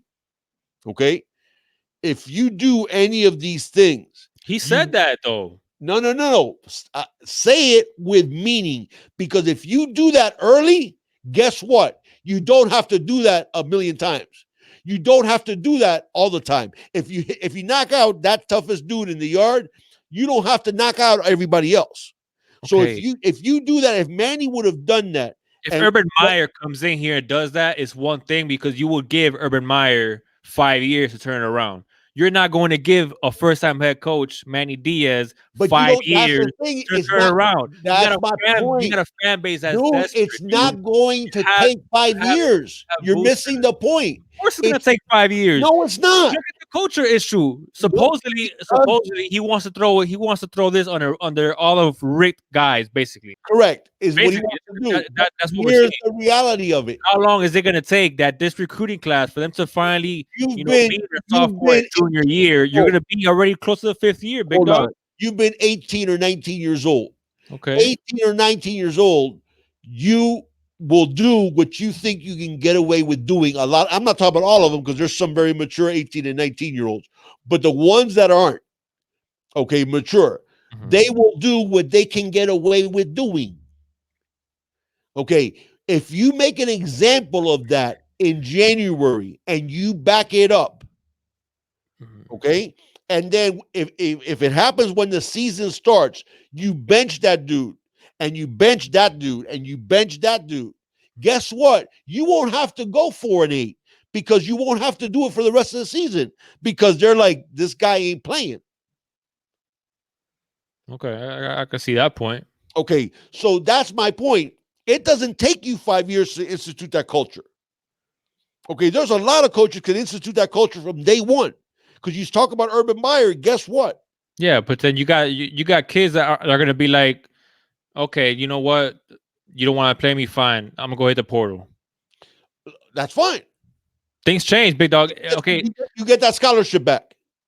And it brings me back to my point. You're gonna get new guys, and how long is that culture change gonna take place, man? Like, do you think that Nick Saban recruits choir boys? What do you mean? Does Nick Saban recruit? Everybody Nick Saban recruits is all the highest character guys. No, of course not. Oh, then how does he get them to do what they do? Because he's Nick Saban. And what do you think happens to him if they don't? Well, but he's Nick Saban. But that's my point. But he's Nick Saban. Yeah, but he didn't do that. He didn't do that after he won all those national championships. He became that dude before they won all those national championships. Taz with a big donation. What's going on, Taz, man? It's good to see you, brother. He says, what's up, Big Dog and Junior? Junior, tell my niece and nephew, Uncle Taz, say hi, and it's all about the you. Loyalty, Canes for life, Canes family. Thank you so much, Taz. Appreciate that, brother, man. Thank you for the donation, partner. I'll make sure to tell him. I got you. Okay, so that's my point, is if Manny lays down the law from the get-go, okay, and shows that he has the courage to do it no matter what ends up being the product on the field, then you don't have to do it anymore. It's that same theory of knocking out the toughest dude there, because that way you don't have to fight them all. Right. Because everybody sees that you're not playing. Okay, and if you got to trot out, okay, if let's assume, because by all appearances, it looked like Nkosi had matured greatly and is a different guy than he was his freshman year and even his redshirt freshman year. Yeah. Okay, so he's a different dude. But let's assume that even if it's him also, and if it's Tate also, I start Peyton Matocha or Costin Proctor, and we lose by 40, I only got to do that one time. Because guess what? Everybody else sees that. And that's the point that Manny would talk about it like if he was an innocent bystander, when he even said himself, you get what you demand, but you encourage what you tolerate. And he continued to tolerate the same crap over and over and over and over and over. And that's how you end up with the most underachieving Hurricane team in our history. I just think it could work both ways. I think it could work, but for it to work, I think it would take a lot longer. Like, Manny said it himself, and I'm sure Blake James told Manny, and I'm sure they both believed it. The whole, you could come to Miami and compete for national championships every year. You could go somewhere else and get your butt kicked by Miami, yada, yada. They thought that they could compete for an ACC title this year and possibly more. So Manny starts benching everybody. We win 4 games. Okay. Again, I tell you, you won't need to let it. I'm just saying it could work both ways, big dog. Like, I don't know, man. I don't know. Yes, you might have to yank a scholarship from some dude. Okay, but the thing is, if you show that this is the culture that you're going to establish, and anybody who doesn't meet that, doesn't get on the field, guess what? Sooner or later, yes, okay, let's just say, to pick a number, let's say there's 10 kids that are underachieving because they're partying and they're having a good time. Okay, and they're 10 good players. Okay, and you lay down the law. Yeah. And you bench those. So you bench them against Florida State. You bench those 10. Okay, from the very beginning. If they start acting the way that they were acting. Okay. You know what's going to happen with those 10? What? 7 of them are going to see Jesus and stop the crap. Okay? Why? Why? Because that's the reality of it, dude. That's the reality. But you're saying if what? If repercussions, you lay down the law. You bench them. So you bench them. Right. And we get blown out by FSU. 7 of them will come around. Okay. Okay. The other 3 won't. But you know what? They weren't going to come around anyway. So what did you lose? 3 underachievers? And for that, you set an example for 80 other kids? What example did Manny set? If you have talent, you play. It doesn't matter if you don't care.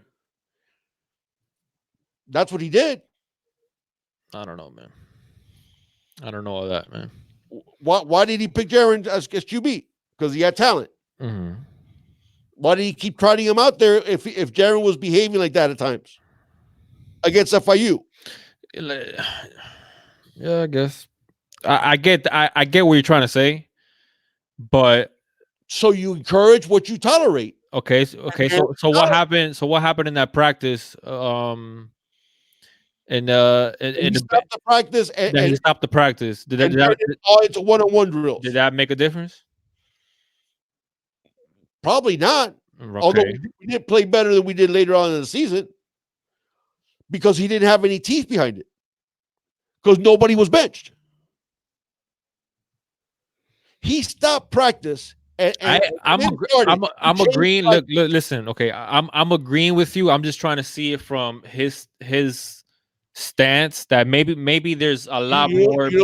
As a manager of men, and I've been a manager of men. Do you know what I call that?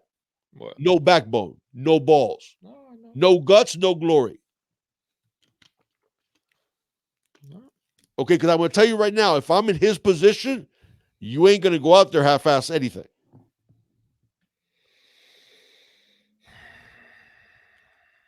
I don't know what to tell you, man. That's my point. So if he knows this, he knows that he did wrong. I mean, maybe he doesn't because he doesn't have the self-awareness to look in the mirror.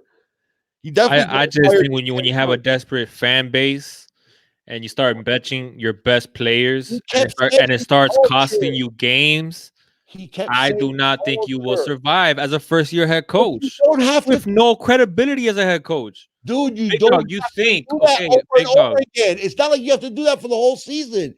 You do that to make an example 2, 3, 4, 5 times, and then you don't have to do it anymore. I don't know, man. And the only ones that you're going to lose are guys who would have underachieved anyways. I don't know. All right. Maybe I'm with you. I don't see any difference between going 6 and 7 and winning 3 or 4 games. I don't either. So I mean, at that point, you might as well. But I don't know, man. I don't know. I just don't think as a first-year head coach you can start putting stunts like that and hoping that everybody falls in line. And if they don't fall in line, it's gonna literally cost you your job. Dude, you don't think 6 and 7 is going to cost you your job? It didn't. It's going to, but it didn't because it's year 1. If that was year 3, he'd be gone. He might be gone in year 2 if he has another year like that. And Holsom was saying that he sort of did that in the Georgia Tech game. I don't believe he did, Holsom, because one of the things he did in the Georgia Tech game was leave DJ IV in there even after the fake punt. The only way you change a culture is by changing the culture. When you will continue to allow the same things over and over again, that's what you're going to get. A historic underachieving team. 786. I'm trying to see it from both sides because I do agree with what Big Dog is saying, and that, like me personally, I think that maybe worked a lot more back in the day than it does now. I think kids are a little different now. They might be, but you know what? At the end of the day, kids are still kids. But I'm just looking at it from Nick Saban runs a tight ship. Dabo Swinney got called out by everybody because he yelled at his kicker when they were up 28 at the half against FSU. And he got called out in the media because he yelled at his kicker all the way to the bench because the kicker missed the field goal. Yeah. Those are kids now. Those are today's kids too now. The ones that they have on their team and the ones they have on Alabama. Mm-hmm. I'm just saying, man. I'm just saying. I see this fan base going crazy for much less at times. And if this guy starts playing more walk-ons and starts benching some star players, I just don't see the patience because he's trying to change the culture. That's just me. But I think that can work. I'm more old school. I know that I used to work back in the day. I just think But when you're first year head Manny coach, man, and himself, you don't have that but Ma- track yes, record. Manny himself realizes it. That's what I don't understand is the disconnect. Manny, that's saying you get what you demand, but you encourage what you tolerate. Manny said that himself on the Joe Rogan show. Yeah. So it's not like Carlos Rivero is saying it, Big Dog is saying it, from Ohio. Mm-hmm. No, Manny said that. So if Manny said you encourage what you tolerate, what is he saying? He's encouraging that behavior. Yeah. Because he's tolerating it. No, I can see both sides to that coin. I can see both sides to that coin. I can see how it can work, and I can see how it could bite you in the butt. But you know what? I'd rather go out and on what I believe. Yeah, but not go out on trying to do things the way somebody else wants me to do it. You're not making the money that he's making. You're not under contract for the head coach of the University of Miami Hurricanes as a first year head coach. That's not true. going to get 3 years. That might get 1 year, 2, depending 2 years. on. At least well, 2. he's gonna get 2, but does he get 2 if he says, like, we assume Mark Richt said that he wasn't gonna fire his son, and he says that he's not gonna fire Enos, and that he wasn't gonna fire Butch Berry? Does he get that extra year? Or was he told that he needed to make some changes in order for him to come back the second year? I imagine he was told he needed to make some changes. Okay, so my point is, I mean, from our perspective, it's easy to say that because we're not making that money. You need to save your job, man. Like you've been given a team that's full of talent, and you win 6 and 7, okay, but you could have easily gone, won 4 games and could have been fired in the first season. Like I just think that in my life, I have been too busy worrying about doing my job, and I spend no time worrying about losing my job. Yeah. And if you do your job, on, Dante? You're not going to lose your job. Yeah. Wait, what? Oh, I thought that was news. I was like, nah, chill. Hugh McAllister said Ed Reed, chief of staff. Wait, what? Nah. They've been talking about that now, and I've heard it on Twitter too, that they've been talking about Ed Reed as chief of staff. Ed might take that gig if it was offered to him. Ed might take that gig. He wants to get back into, or he wants to get into coaching. He does. So Ed would be, I think Ed would be an amazing coach. You guys know, those of you are longtime listeners, that's my favorite Hurricane of all time. I finally picked one, and I settled on him, and it's Ed Reed. Here, cheater. Dante, what's up, man? He said you guys got to look at the fact that Enos was a poison. I think Manny coached under duress. I agree. He realized quickly that the Enos hire was a mistake. Enos' presence had Manny allowing things. Who said that? Dante. Put that comment up there, Dante. That's a really good. Read it again, dude.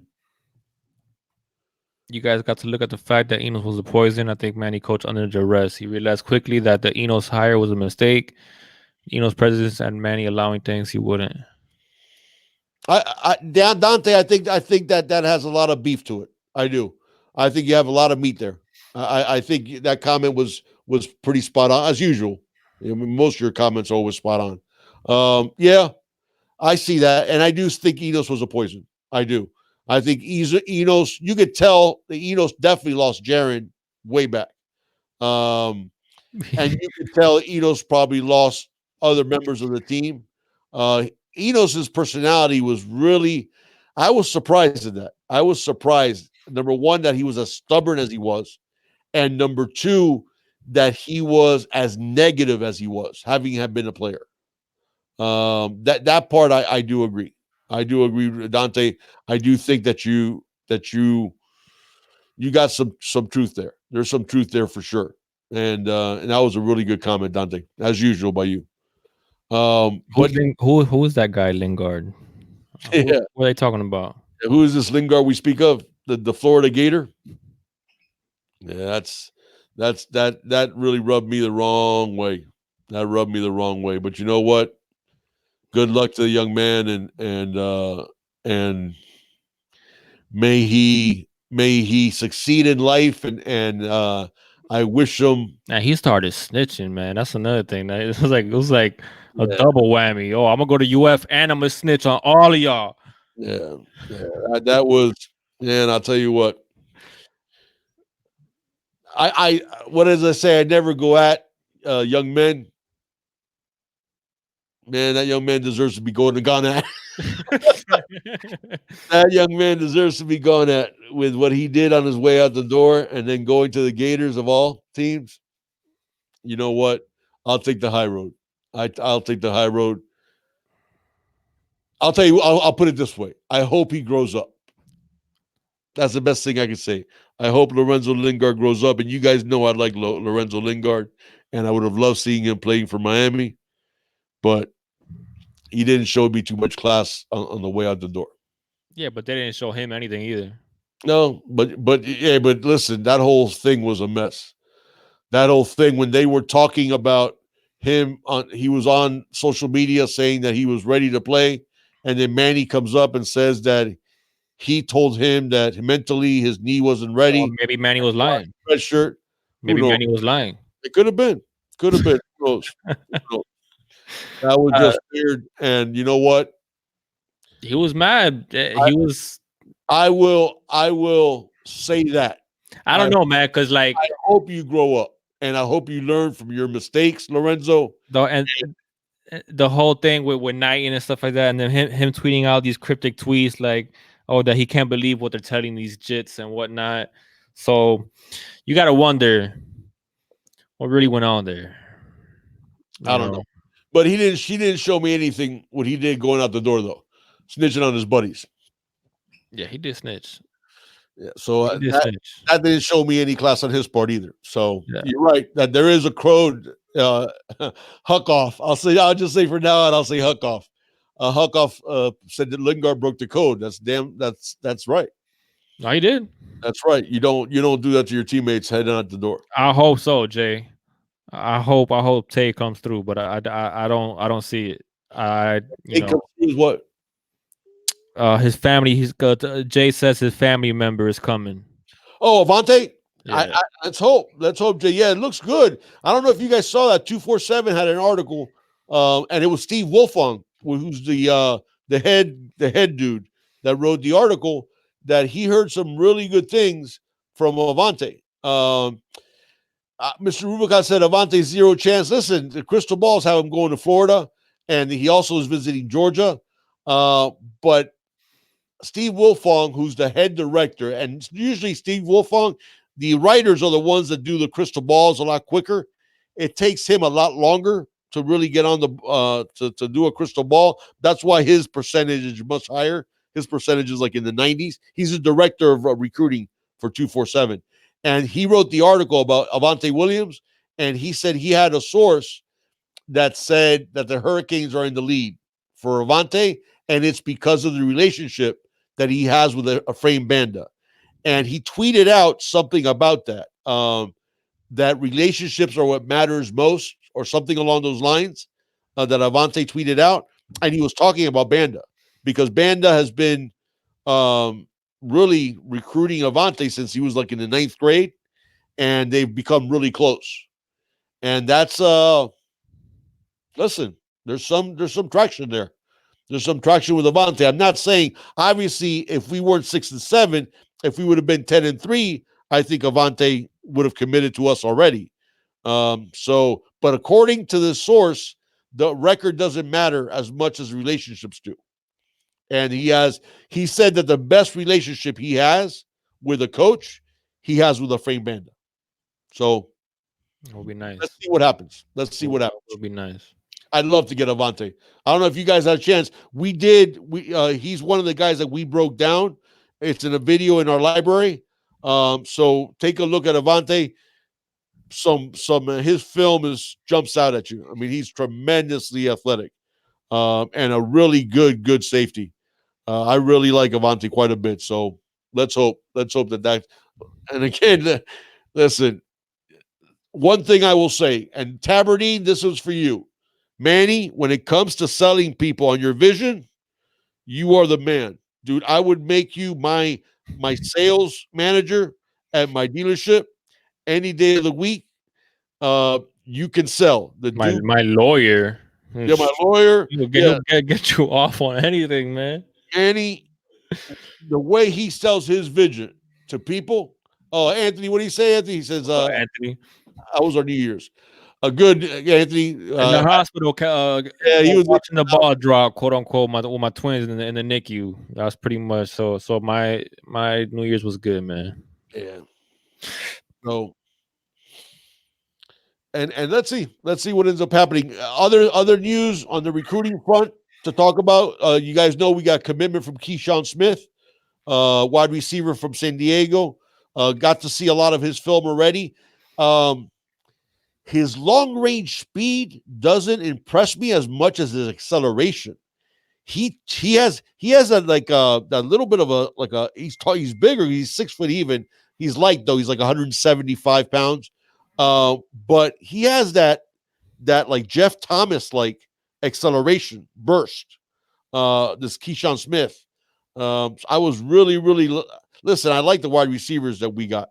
Michael Redding, Javier Restrepo, now adding Keyshawn Smith. Obviously, on Daz Worsham, you guys know my feelings on Daz. Really solid guy, solid possession receiver, but that's all that I see on Daz Worsham is a possession receiver, runs good patterns, good hands, those type of things. Thank you, Sir Charles, and the other guys for the welcome back. But I'm excited. I'm excited. He has hands, man. Yeah, Daz has tremendous hands. He does. No. I'm talking about Smith. Oh, Smith has. Oh no, Daz has hands for sure. But Daz has hands too. You started out talking about Smith. Yeah, I'm glad you reminded me of that. Really good at high pointing balls. Even though he's only 6 foot tall, man, you don't see him miss on a 50-50 ball. He comes down with those balls. And saw the one he caught over the guy in the corner of the end zone. Yeah. Oh, hey, how about the one that he caught that he came back over the guy in the middle of the field, then turned around, reverse field, and started running the other way. His acceleration is impressive. Yeah. So I really like that Keyshawn Smith. I would have liked, AVO says, Entertainment says a 6'3". I would have liked one of those guys. I would. And we don't have any of those guys. We have Redding 6'1", Worsham 6 foot. Keyshawn Smith is 6 foot, and Restrepo is like 5'11", 5'10". So we don't have one of those taller receivers I would have liked to see. But that is what it is. Jay asked if I see the 2021 class list. That 21 class is crazy. And guys that we once had committed Yeah. No, but the talent in 2021 in the state of Florida is ridiculous. Oh yes, it's crazy. I'll tell you what, I've been around football a lot of years. Oh, Corey Kane says he met Keyshawn Smith's father today in an elevator. That's awesome. I've been around football a lot of years of my life. I've never seen a class. What's up, Roddy? That's as deep as that 21 class is in Florida. That 2021 class is ridiculous. Top end, it's ridiculous. Yeah, I'm going to be excited about what we're going to get in this 2021 class. So, perspective. Vincent was saying, yeah, a walk-on. Absolutely. I'd like to see Gabe Taylor get a walk-on, Vincent. Hopefully he can do that. I'd love to see him. Man, he looks like his face, body-wise, unfortunately, he's nowhere near his brother as in terms of talent or body-wise, but his face looks like his brother for sure. Yeah. He's talking about Gabe Taylor, guys. And that's somebody, obviously, he's not at the level for us to offer him a scholarship, but I would love him to be like a preferred walk-on. Thank you, Anthony. 2021 crazy. Yeah, man. So what else we got, man? Before we're gonna go ahead and answer some rapid fire. I think Jay had I think Jay had a question for you, man. Jay, Oh, it was about the 2021 I list. know you're younger than I am, and I know you follow it too. I don't remember ever seeing a class as deep in top tier talent as this 2021 class in the state of Florida. I don't remember a class, man. You start watching film of these guys, and it's like, holy crap. And it's like, holy crap, over and over and over again. I'm excited about 2021. I really am. Dante, that would be cool, man. If we get Gabe Taylor out as a preferred walk-on, that'd be cool. Because he does play with heart. So he does have that Taylor heart. So I'd like to see that. CJ said, who you got? 49ers or Chiefs? I got the Chiefs just because the quarterback. I think it's gonna be a really good Super Bowl. I got the Chiefs winning somewhere along the lines of like 31-27. Big Dog Anthony was asking, Big Dog, can you please explain the difference between a regular walk-on and a preferred walk-on? Yes, a preferred walk-on is guaranteed a roster spot. Is my understanding what the difference is between a preferred walk-on. And they also, I don't know if there's any type. There's definitely no scholarship money going to them because they're still a walk-on. But I believe they're guaranteed a roster spot, and I don't know if there's any type of help financially at all. But it's definitely not a scholarship. But 904 Hurricane. What's your biggest concern depth wise besides the offensive line? Quarterback? Yeah. Linebacker. 100%. That's what I was going with that. Yeah. I mean, we did lose Bandy. So DBs, I mean, you're going to have Christian Williams to Corey Couch plus the DBs that we get in this class. They're going to have to grow up really fast. So we don't have much depth at the secondary either. So yeah, I'd say those three spots. Well, shoot, you really can say the same thing about wide receiver now. We don't have a lot of proven guys after the top guys. Now, I think we have a lot of talent, but it's young. It's oh God. You got, man, that's wow. Wow. Chug Mo Beer, man. Thank you so much, partner. Wow. That's amazing, man. That's a blessing. Go ahead, Junior. You put it up there, and wow. Thank you so much, Chug. You are something else, man. Yeah, see, but they can get financial help. They can definitely get financial help. But go ahead, man. Chug Mo Beer with the biggest dono ever on Junior and the Big Dog. Thank you so much, Chug Mo Beer. And not before I read this comment, I'm not even just dono, man, but Chug Mo Beer feels like every time that we jump on here, man, you're always supporting us and throwing something at us, man. And wow, like you left me speechless with that one, man. Thank you so Chug much. Mo Beer, man, with the $100 donation. He said, Junior the Big Dog, great to see you guys back. Junior, here's a little help for Pampers and wipes. Man. You're gonna make him emotional, man. That's man. You are something else, man. Thank you so much, family. That's something else, man. You want me to finish reading it? Thank you, man. Thank you, Chug Mo Beer. Appreciate that, man. And he said, Pampers and wipes for the twins. May God bless you and your whole family always. Please use some of the dono to buy some game gear for the twins. Absolutely, Chug. Thank you. I already got that. Thank you, man. That's awesome. We got the first thing I got, Chug, was I got them a bib, a University of Miami bib, and we even got little lanyards and stuff. We got all kinds of University of Miami stuff. You know what you got to do is post those pictures to Twitter. The ones that you took with all the hurricane chain with the chain on and the turnover chain. Yeah. You sent me, post those pictures, man, so people can see them. Yeah, we already got that. We're doing a definitely getting him with hurricane gear already, getting him prepared. I say I think Zeke's going to be what class is Zeke going to be? A 2038. There you go. Zeke's going to be part of the 2038 class. We got to get Manny offered him a scholarship already. I'm going to teach Zeke to play, make him into a safety. Thank you guys, man. Thank you, man. All you guys are something else, man. Thank you so much. Thank you so much for joining us. And all right, you guys want to do some rapid fire? Yeah. Some more beer, man. You killed me with that one. You got him speeches, left him emotional, man. Yeah. It made me emotional too. It made me emotional. It just shows, man, that the junior and the big dog family that we have, man. Wow. It's amazing. You are something else, man. Thank you so much. Let's do some rapid fire, guys. Let's do some rapid fire questions that you guys have that you want us to talk about.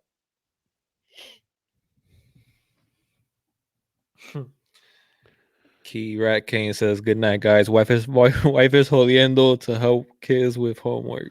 I got you. That goes first, partner. We know how that goes. I'll be there soon enough in the blink of an eye. Oh, Dante has a good question. The prospective wide receiver coaches. Dante, obviously, I think Kevin Beard is the one that has the most traction with the fan base, and that would be really good. Lamar Thomas has been talked about also. I really would like to see, if we're not going to go with alumni, that coaching alumni. I mean, we're not just, picking somebody who doesn't coach. These guys are coaching alumni. I would like to see a really good recruiter, because we have one with Stephen Field at the tight ends. I would like to see a good spread wide receiver coach, because really teach those concepts really, really well, that can get guys that are young guys to catch on, because we're going to need those young receivers. Because listen, right now we have basically D. Wiggins, Pope, and Mike Harley are the three experienced wide receivers. Am I missing any? You said Pope Harley, and D. Wiggins. That's it. That's it for the experienced guys. Because then we have Jeremiah Payton, then you have, the four receivers coming in. So we need. AVO Entertainment says Lamar Thomas is the best option. I'd go. I really like Beard, man. I do. I like Kevin Beard quite a bit. Kevin Beard was a really good technician. Joe Brinson says Hankerson. I'm really, Joe. I'm not sure if Hankerson, if that's something he would be interested in doing, but I really, really, really would like Kevin Beard. I think if I got to pick one, that'd be my choice. So, all right, guys, what else you got for us?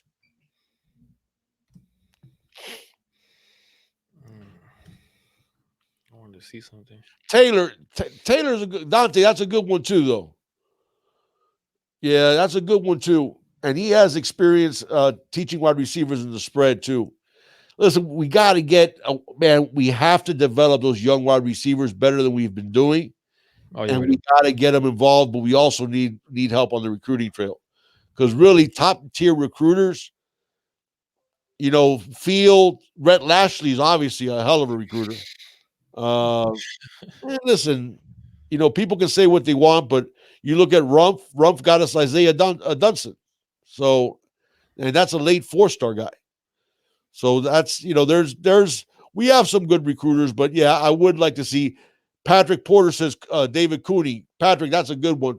I talked about that before.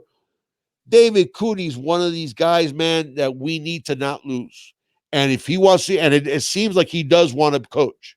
He doesn't want to stay on the administrative end. He wants to coach. And I think Cooney would be a great choice as a wide receiver coach, because I want to keep that guy around. He did an amazing job. Cooney did an amazing job with this recruiting class, keeping them involved and keeping them, even when you go 6 and 7, you expect a lot of dropouts, and we didn't really have a lot of dropouts. We had some guys that were processed out, but for the most part, Romulo Height was the only one that we really lost, so to speak. Right. So Cooney did a great job. And you know what, Patrick, I might have to go with your choice, man. I might have to go if you put me to pick the wide receiver coach and Cooney wants that gig, which I believe he does. I think it's him, man. I give it to him. That's I was gonna say Cooney. Yeah, I give it to him. Patrick, I think that's probably, you know what? That'd probably be my number one choice, man. It's probably going to be David Cooney. I don't know about that Rico Suave dreadlock. You know about that Rico Suave. The thing is with Cooney, man, I think he's going to be one of those guys that 10 years from now, people are going to go, oh yeah, you remember when he was at Miami? If we don't keep him, because he's one of those guys that I think has a rising star in the coaching ranks, that 10 years from now, everybody's going to know who David Cooney is. So whatever we need to do to keep him happy and keep him at Miami, we need to do. And that means, me making him a wide receivers coach, I'm all for it. Yeah, I'm with you, Yancey. I think Payne's going to have a good year too. I am happy. Yeah, I am. Michael Redding, I think people are going to be pleasantly surprised when, I don't know if you guys have a chance to see Redding. You guys remember how solid Jeremiah Payton is, right? Mm-hmm. Redding is the same height as Payton, 10 pounds heavier. And it's all muscle. Redding is shredded. He is a grown man. And I think now, and he runs good patterns. Kid has a great work ethic, not just in the weight room. One of the things that people talked about when he was at the opening finals is he's one of those guys that stayed after, that wanted all the extra work. So I think you guys are going to be really pleasantly surprised with Michael Redding. About the schedule, I'm seeing. Go ahead. Dante says, I'd rather have Cooney stay at recruiting coordinator, add another wide receiver coach, can never have enough recruiters. I agree with you, and I like Beard. The thing is, Cooney, is my understanding, he wants to coach. He doesn't want to stay on the administrative side. He wants to go to the field side. So I would like to see us keep Cooney. And if he wants to be the wide receivers coach, I say have him. I'm with you. I'm on board with that. About the schedule, I see some people asking about the schedule, man. How are we feeling about the schedule? When we talk about Anthony, I'm actually good with Field as a tight end coach too. I am. I think he's a very good tight end coach, and obviously he's a great recruiter. The schedule, listen, it is what it is. We start off with the Temple, and then we have Wagner and UAB. I would have liked to get. I was telling Big Dog, I would like to get a road game before Michigan State. Yeah. And we're at home for all three of those games. So I would have liked to play. I would have liked to play at least one road game before heading to Michigan State. I would like a layup type of road game. Like at least just get on the road, man. Just get on the road, because I think those 3 games are layups. I don't know if I can we say that, Big Dog? No, we can't. We have no right to say that. I was gonna say we have no right to say that. You can't say that. Because we lost to FIU and Louisiana Tech this year. So we have no right. Oh, we didn't lose to Louisiana Tech. We got shut out by Louisiana Tech. We got shut out by Louisiana Tech. So we can't say that about anybody, but those 3 are supposed to be layups. Yeah. So we'll see if he fixes culture year 2. We'll find out early. So if it's 3-0 against Wagner in the second quarter, I might need a new TV because I'm going to throw something right through it. So yeah, no, it's I mean, I feel okay about it, but I just don't know, man. Like, I thought that the schedule lines up beautifully for us. No question why we shouldn't have won the ACC Coastal this year, but it lined up beautifully for us this year too. It lines up. It lines up nice for us every single year because we're in the ACC Coastal, Big Dog. Like. No, and I didn't like Florida the first game of the year. I would have liked. I didn't like that either. But I would have liked Florida game 3.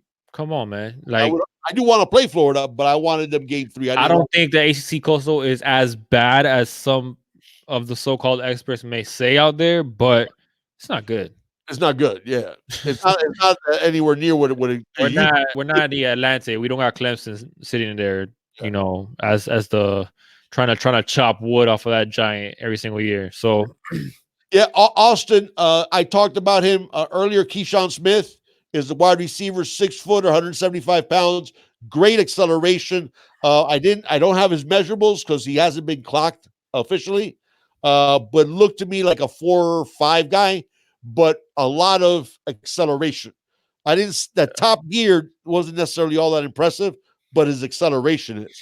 He has hands, and he has hands. And he has tremendous hands, good jumping ability, solid guy.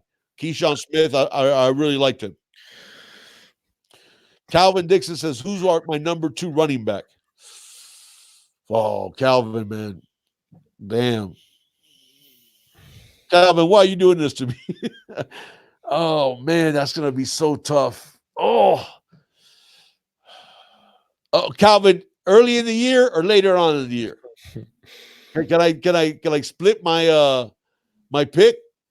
Because early in the year, I think it's going to be Cam Harris is going to be a starter, and Don Chaney's going to be a number 2 guy, and Rooster is going. Jalen Knighton is going to be the sort of the way we use Joseph Yearby, only a lot more. Third down, change of pace, split him out in the slot, run jet sweeps with him. That type of guy is Knighton's going to be Knighton's job. But towards the end of the year, man, I don't know if Don Chaney isn't number 1 and Cam Harris number 2. Yeah. I'm a big fan of Don Chaney's. Big fan of Don Chaney's. So Burns will play.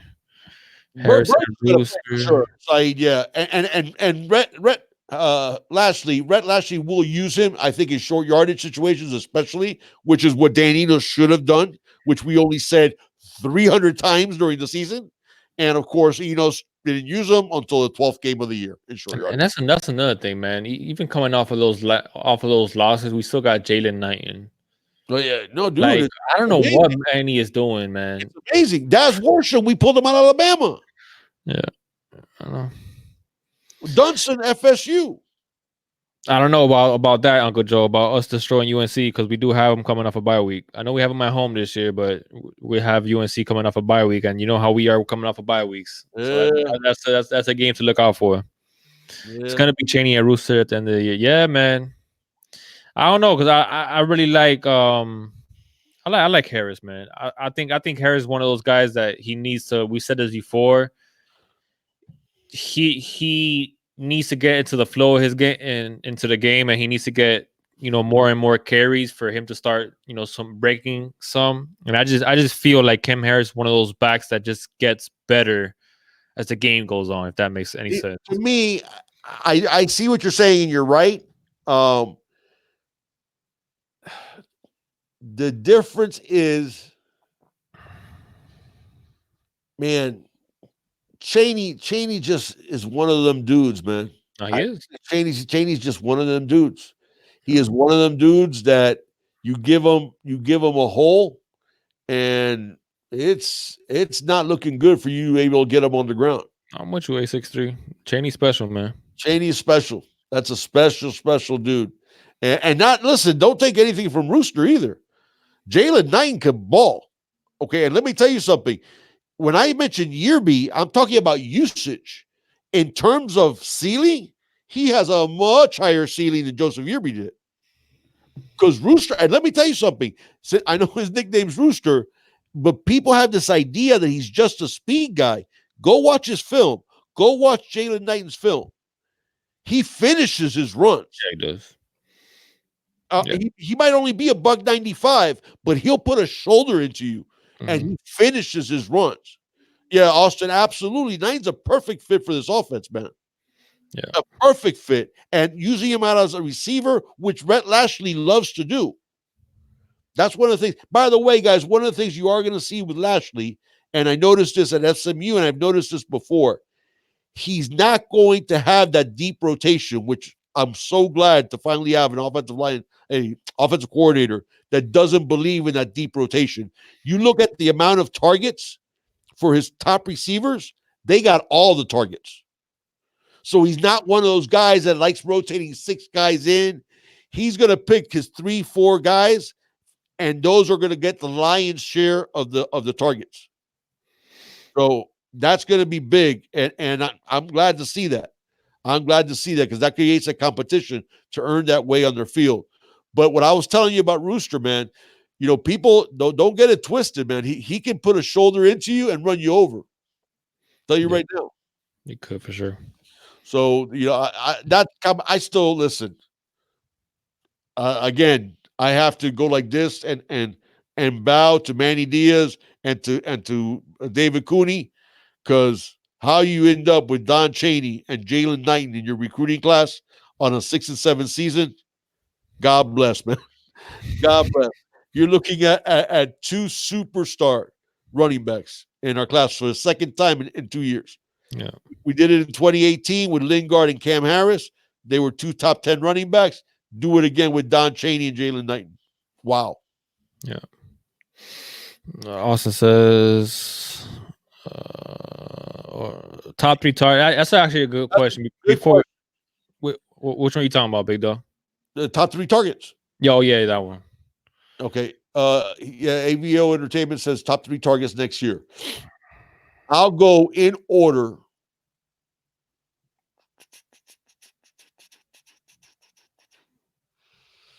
Probably, assuming the wide receivers that are on the roster, because it's still rumored that we might get a wide receiver from the transfer portal. So you have to leave him out of that receiver because we have to get him first. I'm going to say Mike Harley, because Rhett Lashley uses slot guys a lot. I think Mark Pope's going to be using the slot too. So I'd probably like Pope to get the most, but I think, I'll say in order, Harley, Pope, and Peyton over Wiggins. And possibly one of the true freshmen. I'm going Pope. Repo's going to get a bunch. Now, but also, but are you just talking about wide receivers, or are you talking about top 3 in targets? Because we have to put Brevin number 1. I thought I misunderstood the question. I thought he was talking about wide receivers, but I was just gonna go. No, but he's right. Wide receivers. He said targets. He didn't say wide receivers. I just thought it was wide receivers. Okay. But no. Okay. So we're including everybody. I'll say Brevin 1, Harley 2, Cam Harris 3. Oh yeah. How's that? I think those will be a top 3 in targets. I'm going Brevin. Yeah, Pope and Wiggins. You say you go Brevin, Pope, and Wiggins. So you don't even have Harley in the top 3? No. And I went Brevin, Harley, and Cam Harris. Yeah. That was a good question, though. That was a very good question. That was a good question. Yeah. Yeah, I know you said all targets, man. Like what you see with Pope. You said all targets, and I was thinking wide receivers. What you see from what you said about Harley and how much, in that kind of offense the slot is targeted. That's what I want to see, but I want to see Pope in the slot. I want to see Pope in the slot too. I think so that's why I put Pope up there. There's one guy that when we got Rhett Lashley started probably jumping up and down, it was Mark Pope. Yeah. Because he is going to excel in that offense. Yeah. So. Yeah, you're probably right. Harley was a really good down. Yeah, 863. I'd definitely like to see Rooster in there on a third down. That's where I'm at. Harley's one of those guys that just runs the patterns, those type of things. So, yeah, Anthony, I would like to see a DB in the for us to get a DB in the portal, preferably a cornerback, not a safety. Oh, that's a good question, man. Yeah, Anthony, I would like to see a cornerback in the portal. I think Dante has the same as you. He has Brevin, Pope, and Wiggins. Yeah. Son of boy, top 3 on defense. Top 3 like players overall. Top 3 on defense players overall. I got Rousseau, number 1. Gregory, number 2. And the Haitian sensation, number 3. You guys know Rousseau is my dude. No, I got Rousseau 1. I'll go Quincy Roche 2. And I'll go Nesta 3. All 3 on the line. will be our top 3 players. Top 3 tacklers, I'll go Sam Brooks 1. Yeah. Am I going to go Brooks? Yeah, I'll go Brooks 1 in tackles. I'm going to go. You know what? I'll go Gervin Hall in tackles, actually. I'll probably go Gervin Hall in tackles. I'll go Brooks 2 and Avery Huff 3 in tackles. But in terms of players, I think those defensive ends. And Nesta, of course. I don't know, man. I think Bubba. Oh, Bubba, that's true. Bubba. Yeah, that's true. Oh, man. I expect big things from Jaden Phillips as well, highly abreast. I do too. Jesus Christ, man. I'll tell you what, our line is stacked. Yeah. Top 3 players. I you know what? I'll go Rousseau. Man, I still got to go. And I know Jalen Phillips. Jalen Phillips has the talent to be just as good as Rousseau is. I don't know if you guys haven't watched Jalen Phillips' tape, man. Watch his tape. That dude is ridiculous closing speed. He has a type of closing speed that makes you like you're watching a game, and Jalen Phillips' type of closing speed makes you wince. Literally, like you'll be watching a game and you're like, ooh, because his closing speed when he gets near the quarterback is that's why he was the number 1 player in the country in 2017 recruiting class. So Phillips could throw a wrench in this whole thing. But could you imagine that, dude? Our top 4. First, we got Patchen coming back for a 6th year. Okay, but then you have Rousseau, you have Jalen Phillips, you got Quincy Roche, you have Jafari Harvey, you got Chance Williams, who, oh, by the way, ran a 4.5 40. You got Cam Williams, and, oh, by the way, you got Scott Patchen coming back too, just to give us some depth and some leadership. So, yeah, that's loaded. But, yeah, if I had to pick the 3 best defensive players, I'd say Rousseau, Roche, and Bolden. Okay. Because that was going to be my 3. 4th, yeah. Yeah, that's the thing. JS Kane said the problem with Jalen is, can he stay healthy? That's the thing. Can he stay healthy? Yeah, now Zeus, definitely no more Patchen. Definitely not getting a lion's share of snaps. But yeah, Jalen Phillips. Listen, guys, if you guys want to do me one favor, go watch Jalen Phillips tape. And I'm telling you, when you see that guy, he is special in a way that very few people are special. You guys remember how I told you before the season started how much I thought of Rousseau, and I picked him to lead us in sacks, and he did. The way I felt about Rousseau in high school, take that on steroids with Jalen Phillips because of the way that he closes. That dude, if he can stay healthy, is literally a game changer. Him and Greg Rousseau with Roche and Harvey taking the breathers, coming off the edges. Oh my God! You thought we had something with Trayvon and Rousseau and Garvin? No. This will be that and then some. It's ridiculous how good those guys are. Yeah, Stunna says how he can hit. Stunna, his closing speed when he lays into a quarterback, you are going to wince. Yeah. Because he doesn't just hit them, he obliterates them. Hey, we think about like a package with Rousseau, Roche, Phillips, and Harvey. Oh my God. Could you imagine that, man? Like do the NASCAR package with, and of course, Baker's going to put Rousseau on the nose again. Because that's what he loves doing. God, man. Oh my God. Yeah, and Bubba Bolden is special. Yeah, I like Bubba a lot, man. Wholesome calls him. I always forget. Anthony, I think Jose only has one more year of eligibility. So Andrea, his brother's coming in 2021. So I think Jose only has 1 year. If you guys know different, let me know. He only has 1 year. He only has 1 year of He only has eligibility 1 left. year. Yeah. Yeah. So Jose could kick, and then his brother could come in the following year. Yeah. So Gonna see little birdies all game. 100% McLevin. 100%, man.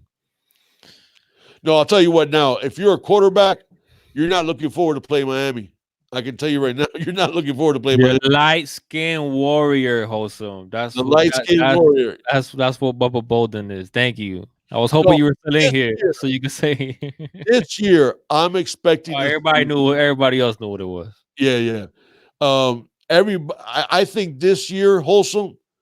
I think Bubba and Gervin Hall could end up being one of the best safety tandems in the country.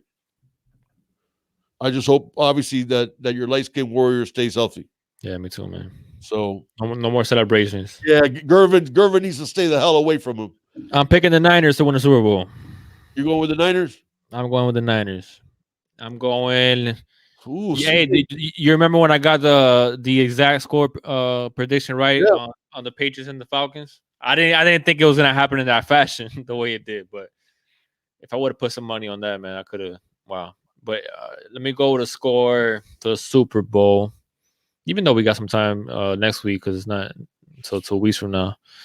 I'll think about it. I'll get back to you. I take my prediction for the Super Bowl series. All right. CJ Keynes says, who needs to be the returners? That's a really good question.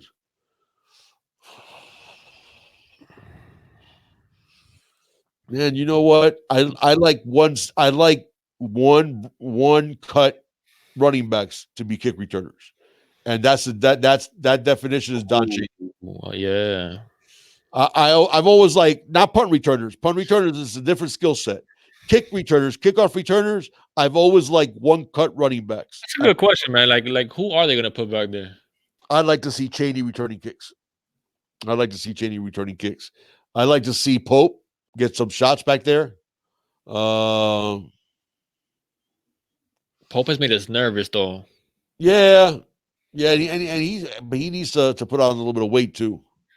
Yeah, he does. A kick returner, because Pope's going to get a shot at punt returning for sure. I think Pope's going to be the punt returner. Kick returner, I go Chaney.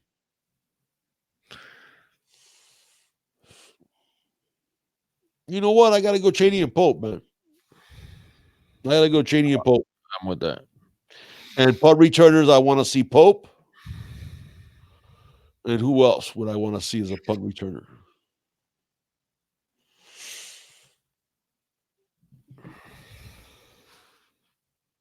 You know what I think would be a good punt returner is Rooster.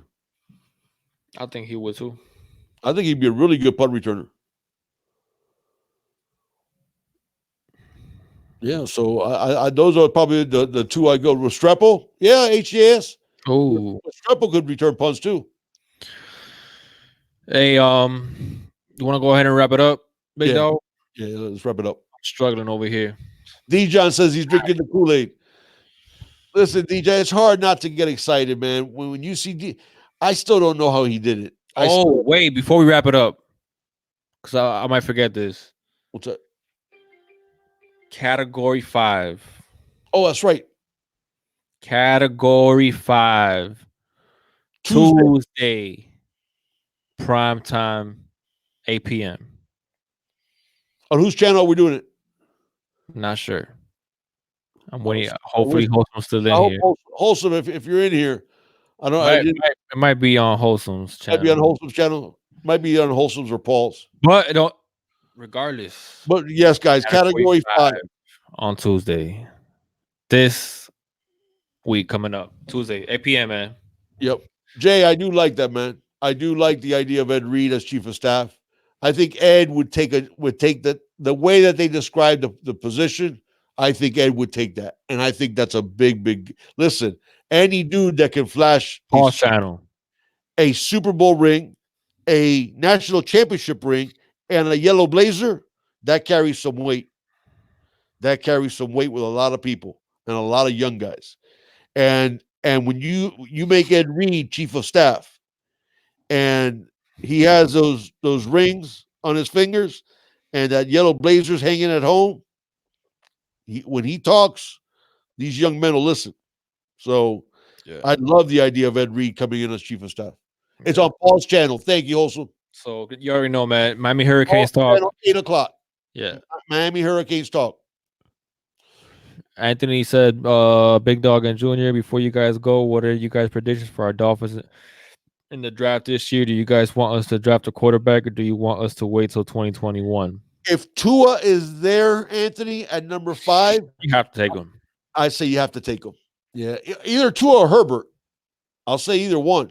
Either one. I think Herbert, Tua has the I just wish that we could wait till next year. Sure thing. Herbert's the most sure thing. Tua has the highest.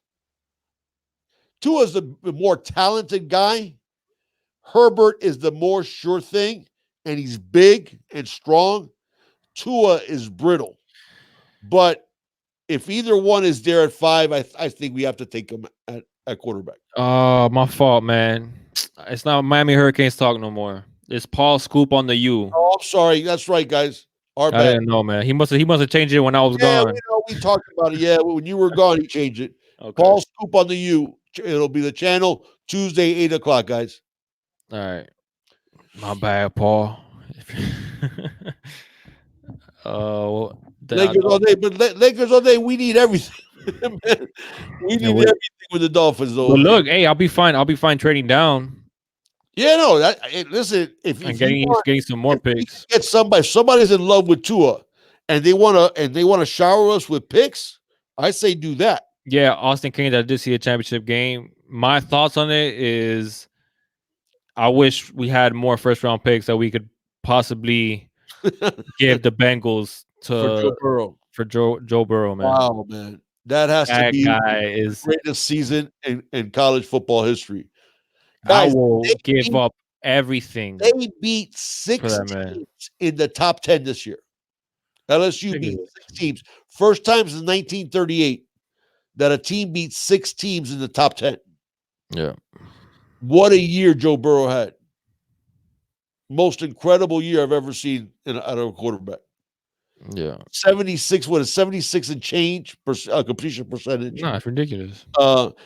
And guys, that's one thing I want you guys to see.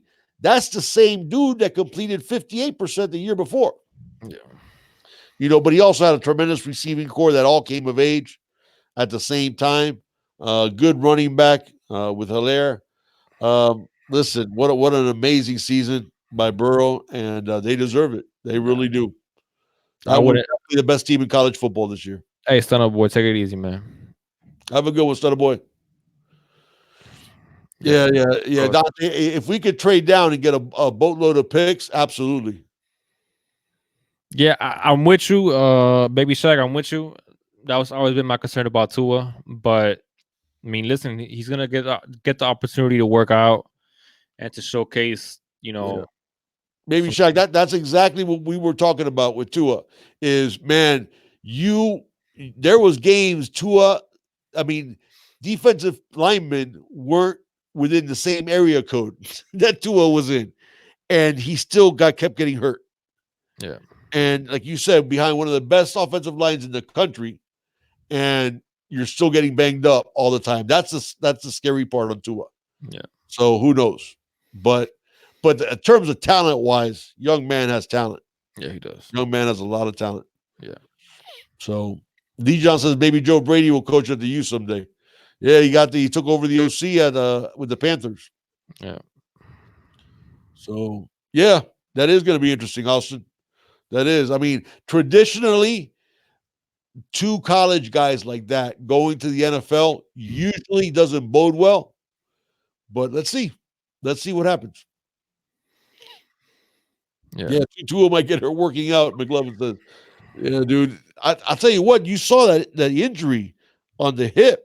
Because people are saying, nothing. It was like the Bo Jackson hit. I'm going, hell no. The Bo Jackson, people forget. Bo got tackled and then was trying to pull his leg out with the DB hanging on his leg like that on his ankle. Okay, and Bo's strength is what pulled his hip out of socket. Tua's hit was nothing. And he went down, and I'm like, he got a broken hip from that? Yeah. I mean, he is brittle. The dude is brittle. and that's barely getting touched at Alabama. So yeah, Tua scares me. I mean, if that's why at number 5, if I had Herbert and Tua available, I'd rather take Herbert. Well, he's definitely going to be available. I don't see any of the other team before us taking a quarterback. I think you might see somebody trading up to get Herbert. Well, they could trade up with us. That's what somebody's going to trade up to get Herbert. I can tell you right now, Herbert's not going to be there. I'm not that sold on Herbert either. I am sold on Herbert. You're sold on Herbert? Yes. If it wasn't for the Joe Burrow had, then it should be no question then to take Herbert then at number 5 for you. Oh yeah, absolutely. I take Herbert over Tua any day of the week. Yeah, any day of the week. I don't know. I'm not as sold with Herbert. Listen, you can't teach that 6'5", 6'6", because he's all of that. He really is a legit 6'5", 6'6". Yeah, and big body, big arm, has touch, accurate. He can play. Yeah. All right, man. Hey, now, Zeus, you're probably right. He's probably a guy that needs some seasoning, but Herbert's, I think he's a real deal. Burrow could definitely start it right away. Yeah. Oh, yeah. No. There's a gap there between Burrow and Herbert, with no doubt. And Burrow has that it, guys. He just has that it. That listen, look at the way his teammates felt about Burrow. His teammates loved Burrow. And that's the type of guy who has all the intangibles, has the arm, has the mobility. Dude's going to be a beast. A beast. So we'll see. Hey, guys, look, man. All right, guys. Heck of a turnout, man, for our first live back.